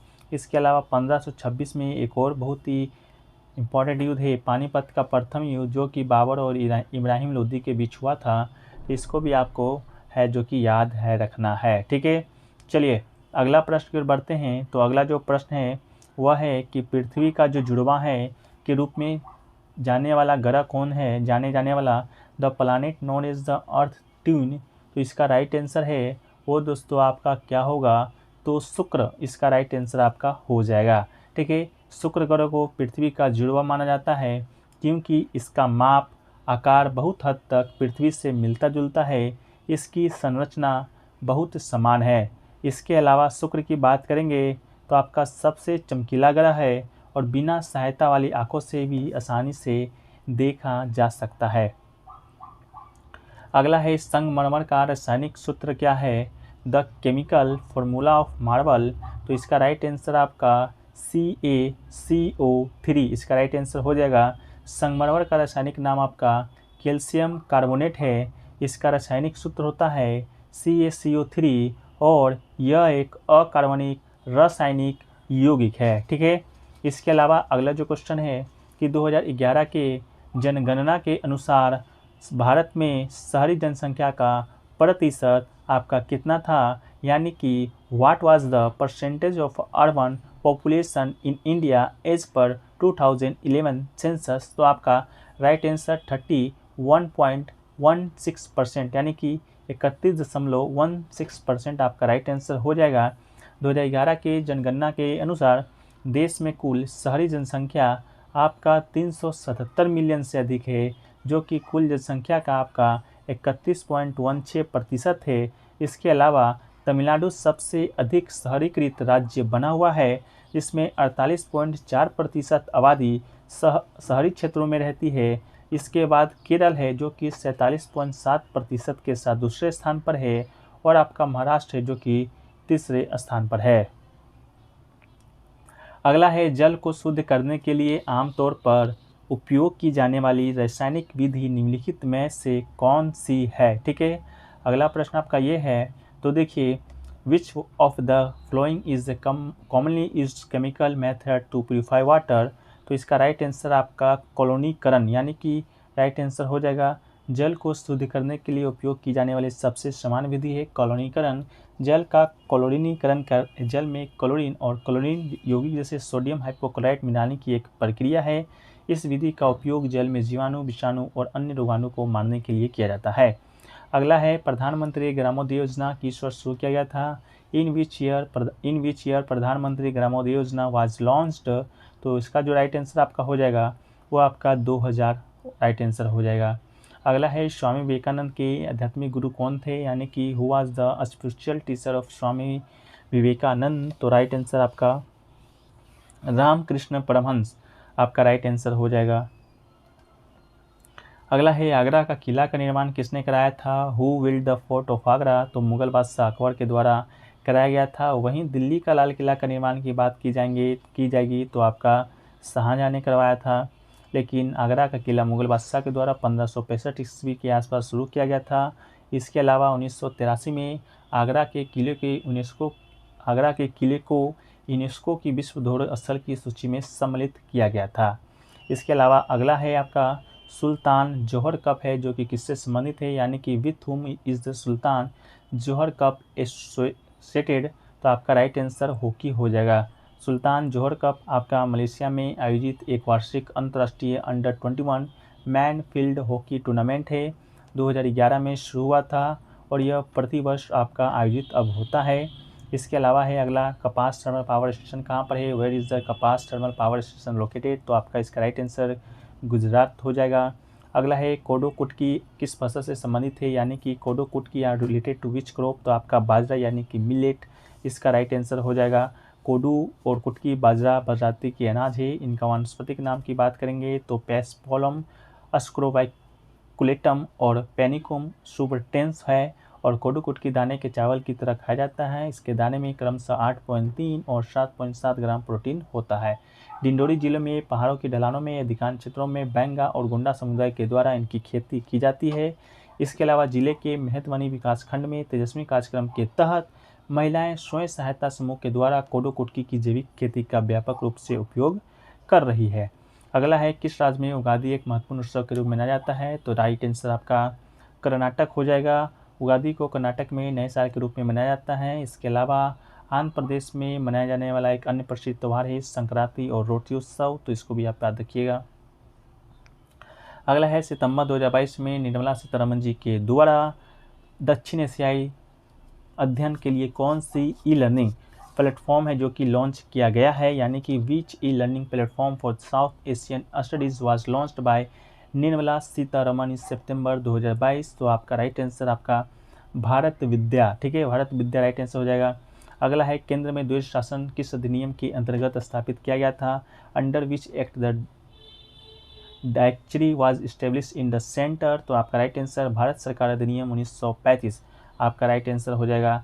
भारत सरकार अधिनियम 1935 के द्वारा केंद्र में द्वैध शासन यानी कि संघीय न्यायालय की स्थापना की गई थी। इस एक्ट के द्वारा राज्यों में द्वैध शासन समाप्त कर केंद्रों में शुरू की गई। इसके द्वारा संघीय न्यायालय की स्थापना भी हुआ था। अगला है, किस नृत्य शैली को मूल रूप से तमिल में सदिरियन दासी अत्तम के रूप में जाना जाता है। तो इसका राइट आंसर आपका भरतनाट्यम हो जाएगा, जो कि दोस्तों आपका कहाँ का शास्त्र नृत्य थे, तो आपका तमिलनाडु का शास्त्रीय नृत्य थे। अगला है कैबिनेट मिशन है जो कि भारत कब आया था, यानी कि when did the cabinet mission come to India, तो राइट आंसर आपका मार्च 1916 आपका राइट आंसर हो जाएगा। ब्रिटिश सरकार से भारतीय नेतृत्व को शक्तियों की हस्तांतरण पर चर्चा करने के उद्देश्य से कैबिनेट मिशन भारत आपका आया था, जिसका उद्देश्य भारत की एकता की रक्षा करना और उसकी स्वतंत्रता प्रदान करना है। अगला है कैबिनेट मिशन इटली सरकार के द्वारा, जो कि उस समय के ब्रिटिश प्रधानमंत्री के द्वारा भारत भेजा गया था। एक उच्च स्तरीय मिशन था जो कि मार्च 1916 में आपका भारत आपका आया था। मिशन में 3 ब्रिटिश सदस्य थे आपके कैबिनेट में। कैबिनेट सदस्य पैट्रिक लॉरेंस थे, स्टुअर्ट क्रिप्स थे और एबी अलेक्जेंडर थे। क्लेमेंट एटली जो कि ब्रिटिश के प्रधानमंत्री थे ने ब्रिटिश भारत सरकार से भारतीय नेताओं को शक्तियों के हस्तांतरण के लिए भारत में एक मिशन भेजने का फैसला किया था। अगला है सम्राट अशोक ने किस युद्ध के बाद भौगोलिक आधिपत्य की नीति को त्याग दिया और धर्मघोष को अपनाया था। After which war did emperor Ashoka abandon the policy of geographical supremacy and adopt Dharmaghosha. ठीक है, तो राइट आंसर आपका कलिंग युद्ध यानी कि कलिंग वार हो जाएगा। अशोक को भारतीय इतिहास के सबसे महान शासकों में से एक माना जाता है, जिन्होंने 273 ईसा पूर्व में 232 ईसा पूर्व के बीच शासन किया था। कलिंग युद्ध 261 ईसा पूर्व में लड़ा गया था, जो कि उनके जीवन की महत्वपूर्ण घटना थी। इसके अलावा युद्ध के बाद अशोक ने हिंसा को त्याग दिया था, बुद्ध के उपदेश को मानते हुए अहिंसा का अवतार लिया था। इसके अलावा अगला है बालानोगोलस किस संघ की एक जीव है, तो आपका राइट आंसर कार्डोटा हो जाएगा। बालानोगोलसस आपका कार्डोटा संघ का एक जीव है जो कि आमतौर पर एक्वान वर्म के रूप में जाना जाता है। यह एक बोरिंग एनिमल है जो कि विशेष रूप से समुद्र में पाया जाता है। अगला है संविधान के भाग 4 का अनुच्छेद 43B किससे संबंधित है, आर्टिकल 43B और पार्ट 4 ऑफ कॉन्स्टिट्यूशन दिल्विस, तो आपका राइट आंसर सहकारी समिति हो जाएगा। भारतीय संविधान का अनुच्छेद 43B के अनुसार राज्य सहकारी समिति के स्वैच्छिक गठन, स्वायत्त कामकाज, लोकतांत्रिक नियंत्रण और पेशेवर प्रबंधन को बढ़ावा देने का प्रयास करेगा। 2011 के 97वें संविधान संशोधन अधिनियम ने सहकारी समिति को संवैधानिक दर्जा और संरक्षण प्रदान किया है। इसके अलावा अनुच्छेद 43 क्या कहता है, तो अनुच्छेद 43 आपका उद्योगों के प्रबंधन में श्रमिकों की भागीदारी में कहा गया है कि राज्य किसी भी उद्योग में लगे उपक्रमों, प्रतिष्ठानों या अन्य संगठनों के प्रबंधन में श्रमिकों की भागीदारी को सुरक्षित करने के लिए उपयुक्त कानून या किसी अन्य तरीके से कदम उठाएगा। यह आपका अनुच्छेद 43 कहा है। अगला है चावल को डैश तापमान और डैश आर्द्रता की आवश्यकता होता है, यानी कि rice requires dash temperature and dash humidity, तो इसका राइट आंसर आपका उच्च और उच्च ही हो जाएगा। चावल की फसल को गर्म और आर्द्र जलवायु की आवश्यकता होता है। यह उन क्षेत्रों के लिए सबसे उपयुक्त है जहां उच्च आर्द्रता, लंबे समय तक धूप और जल की सुनिश्चित आपूर्ति होती है एवं फसल के लिए पूरे जीवन काल आवश्यकता औसत तापमान आपका 21 से 37 डिग्री के बीच होना होता है। अगला है सपेरा नृत्य को राजस्थान में किस और नाम से जाना जाता है, यानी कि by what other name is Sapera dance known as Rajasthan, तो इसका राइट आंसर कालबेलिया हो जाएगा। कालबेलिया नृत्य भारत के राजस्थान राज्य का एक लोक नृत्य है। इसे सपेरा नृत्य या स्नेक चामर डांस जैसे अन्य नामों से जाना जाता है। कालबेलिया नृत्य विशेष रूप से कालबेलिया नामक राजस्थानी जनजाति के द्वारा किया जाता है। अगला है what is the chemical name of vinegar, यानी कि सिरका का रासायनिक नाम क्या है, तो एसिटिक अम्ल इसका रासायनिक नाम है सिरका का। इसके अलावा एसिटिक अम्ल को एथेनोइक अम्ल भी कहा जाता है। रासायनिक सूत्र CH3COOH है और सिरका एसिटोबैक्टीरिया परिवार से बैक्टीरिया के द्वारा इथेनॉल अनाज श्राप के किण्वन से बनाया जाता है। अगला है भारत के किस गवर्नर जनरल ने 1829 में सती प्रथा को अपराध घोषित कर दिया था, यानी कि which governor general of India abolish the practice of sati by declaring it is a crime in 1829, तो लॉर्ड विलियम बेंटिक हो जाएगा। भारत में आधुनिक पश्चिम शिक्षा के पिता हैं के रूप में जाने जाते हैं आपके लॉर्ड विलियम बेंटिक को। 1829 में सती प्रथा का उन्मूलन किया था। ठगी प्रथा का अंत 1830 में किया था कर्नल सलीवन के द्वारा, एवं मैसूर के राजा को अपदस्थ कर उनके प्रदेशों पर कब्जा किया था 1831 ईस्वी में। इसके अलावा वो भारत के पहले गवर्नर जनरल थे और 1835 में कलकत्ता में पहला मेडिकल कॉलेज खोला था। इसके अलावा रंजीत सिंह के साथ मैत्री संधि 1831 ईस्वी में भी किए थे।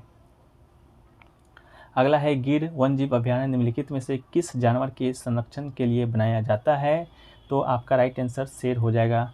वो भारत राज्य के गुजरात राज्य में स्थित है। कौन सा गिरवंजीव अभ्यारण्य? वो एशिया का एकमात्र क्षेत्र है जहाँ पर एशियाई शेर आपका पाए जाते हैं। ठीक है। इसके अलावा अगला है आपका अकबर के बाद जो है मुग़ल साम्राज्य का राजा कौन बना था? Who was the king of the Mughal empire after Akbar? तो राइट आंसर आपका जहांगीर हो जाएगा। अकबर की मौत के बाद उसके बेटे सलीम जहांगीर मुग़ल साम्राज्य के शासक बने थे। बाबर स्थापना क्या था मुग़ल साम्राज्य का। इसके बाद आपका हुमायूं शासक बना था। इसके बाद आपका अकबर बना था। इसके बाद जहांगीर बना था। इसके बाद शाहजहाँ बना था। इसके बाद आपका औरंगजेब और इसके बाद आपका बहादुर शाह जफर बना था। और मुग़ल साम्राज्य का संस्थापक था कौन? बाबर। 1526 में इब्राहिम लोदी के साथ पानीपत की पहली लड़ाई लड़ा था और मुग़ल साम्राज्य का नींव रखा था। अगला है मालगुडी देश नामक पुस्तक के लेखक कौन है? Who is the author of the book of Malgudi देश? तो आपका राइट आंसर R.K. नारायण हो जाएगा। R.K. नारायण मालगुडी देश नामक पुस्तक के लेखक है जो 1943 में प्रकाशित हुआ था। पुस्तक में मालगुडी नामक एक काल्पनिक शहर में स्थापित 32 कहानियाँ हैं। इसे एक टेलीविज़न श्रृंखला के रूप में रूपांतरित किया गया था जिसे दूरदर्शन नेटवर्क पर प्रसारित किया गया था। इसके अलावा मालगुडी देश को पेंगुइन क्लासिक्स के द्वारा 1982 में भारत के बाहर भी प्रकाशित किया जा चुका है। अगला है निम्नलिखित में कौन सा ग्रह का उपग्रह नहीं है? तो बुध और शुक्र। हमारे सौरमंडल में 2 ऐसे ग्रह हैं जिसके आपके उपग्रह नहीं हैं। उपग्रह की बात करें तो एक उपग्रह एक वस्तु है जो कि एक बड़ी वस्तु के चारों ओर घूमती है, लेकिन आमतौर पर जब कोई उपग्रह कहलाता है तो मानव निर्मित उपग्रह के बारे में बात कर रहे हैं। मानव निर्मित उपग्रह लोगों के द्वारा बनाई गई मशीन है। इन मशीनों के अंतरिक्ष में पृथ्वी या किसी अन्य पिंड की कक्षा में प्रक्षेपित किया जाता है। अगला है बोस्टॉक युद्धाभ्यास 2022 का आयोजन कहाँ पर हुआ था? Where was the Bostok exercise 2012 held? तो इसका राइट आंसर आपका क्या हो जाएगा? तो रूस हो जाएगा। बोस्टॉक 2022 नाम का ये युद्धाभ्यास आयोजित होने वाला है। कहाँ पर? रूस में हुआ है। भारत, चीन और रूस के अलावा बेलारूस, मंगोलिया, तजाकिस्तान की सेनाएं भी हिस्सा ली थी। 30 अगस्त से 5 सितंबर तक ये आपका आयोजित हुआ है। ठीक है। अगला है आपका सिमन वाइल्स का संबंध किस खेल से है? तो Simone Biles is related to which sports? और जिम्नास्टिक इसका राइट आंसर है। अमेरिकी आर्टिस्ट जिम्नास्ट सिमन वाइल्स ने विश्व चैंपियनशिप में सर्वाधिक पदक कुल 25 जीतने का रिकॉर्ड अपने नाम किया है। अगला है आपका कॉर्बोलिन कप है जो कि किससे संबंधित है? तो विश्व महिला टेनिस का ये कप है कॉर्बोलिन कप, तो आपका राइट आंसर है। अगला है पद्म सुब्रमण्यम निम्नलिखित में से किससे संबंधित है? नृत्य से, तो भरतनाट्यम से संबंधित है, तो राइट आंसर भरतनाट्यम हो जाएगा। अगला है बैडमिंटन में पहला ओलंपिक मेडल किसने लाया था? Who brought the first Olympic medal in badminton? तो आपका राइट आंसर साइना नेहवाल हो जाएगा। इसके अलावा अगला है भारत के कितने पड़ोसी देश हैं? How many neighbouring countries does India have? तो राइट आंसर 7 हो जाएगा। भारत की सीमा साउथ एशिया का सबसे बड़ा देश होने के कारण भारत की जो सीमाएं हैं 6 नहीं 7 देशों से लगती है। इसमें आपका पाकिस्तान है, चीन है, नेपाल है, भूटान है, म्यांमार है, बांग्लादेश है और अफगानिस्तान है। सबसे छोटी सीमा आपका अफगानिस्तान के साथ 104 या 107 किलोमीटर लगती है और सबसे बड़ी सीमा आपका बांग्लादेश के साथ लगती है 4000 कुछ किलोमीटर। अगला है बाल विवाह करने की 18 वर्ष की आयु से कितने वर्ष तक कर दी गई है? The age of child marriage has been raised from 18 to how many years? तो आपका राइट आंसर आपका 21 हो जाएगा।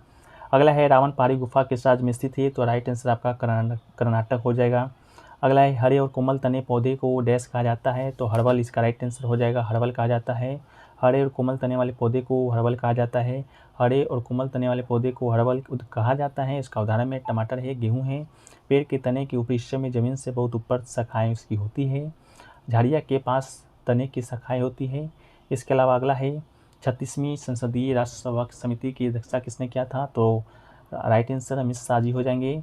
अगला है निषेधक यानी कि एंटीसिया के रूप में चिकित्सकों के द्वारा उपयोग की जाने वाली लाफिंग गैस डैश है।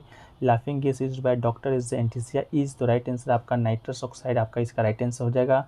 डॉक्टर के द्वारा निषेधक के रूप में उपयोग किया जाने वाला लाफिंग गैस आपका नाइट्रस ऑक्साइड है। ये लाफिंग गैस एक रंगहीन और आपका गंधहीन गंध गैस है।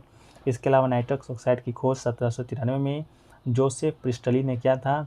नाइट्रस ऑक्साइड एक रासायनिक यौगिक है और नाइट्रोजन का एक ऑक्साइड है जिसका सूत्र N2O होता है।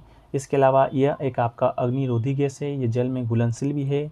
नाइट्रोजन N प्रतीक वाला रासायनिक तत्व है।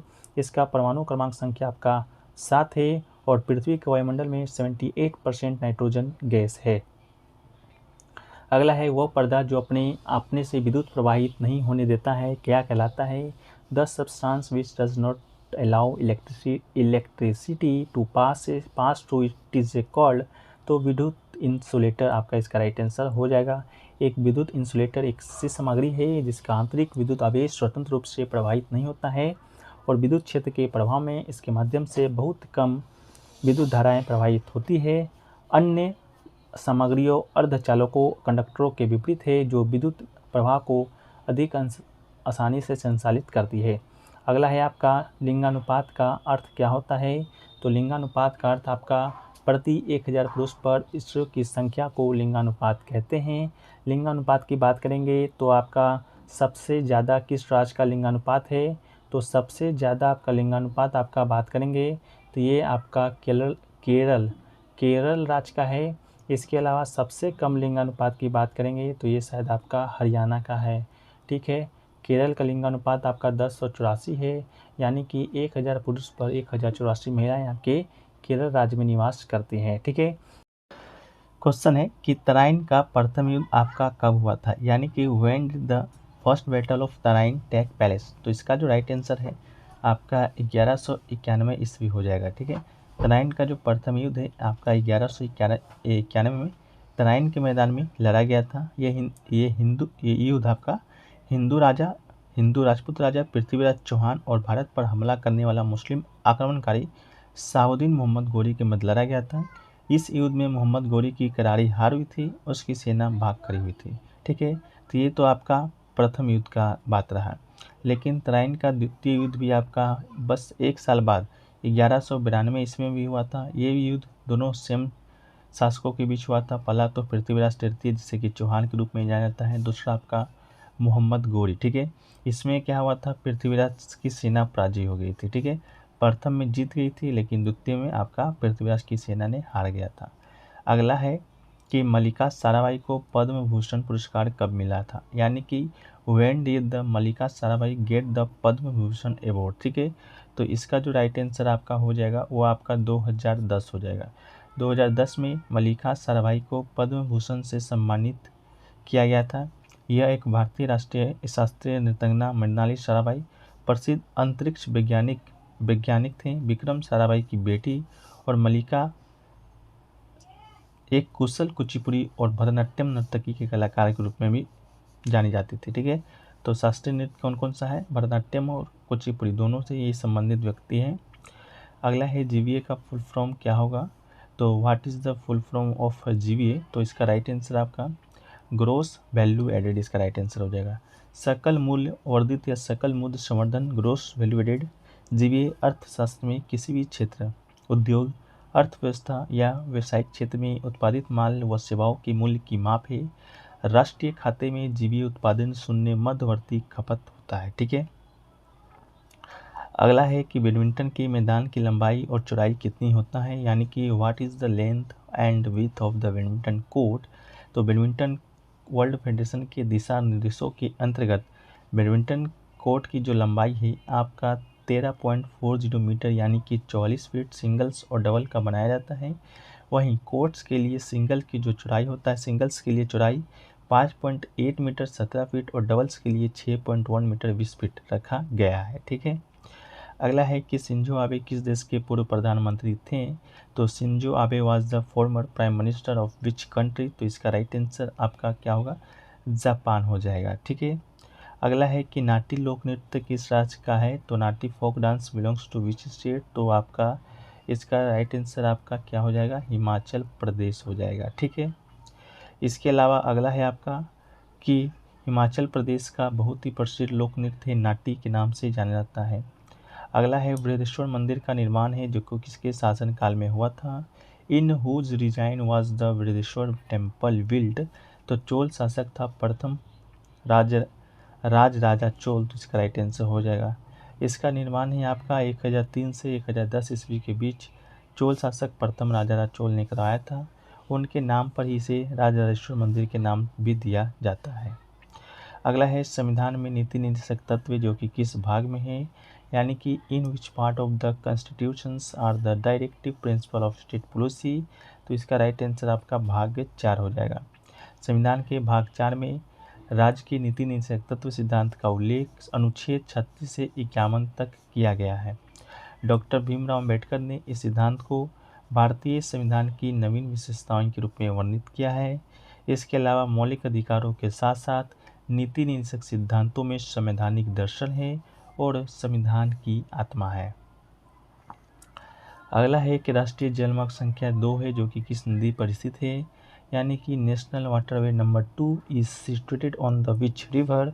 तो इसका राइट आंसर आपका ब्रह्मपुत्र नदी हो जाएगा।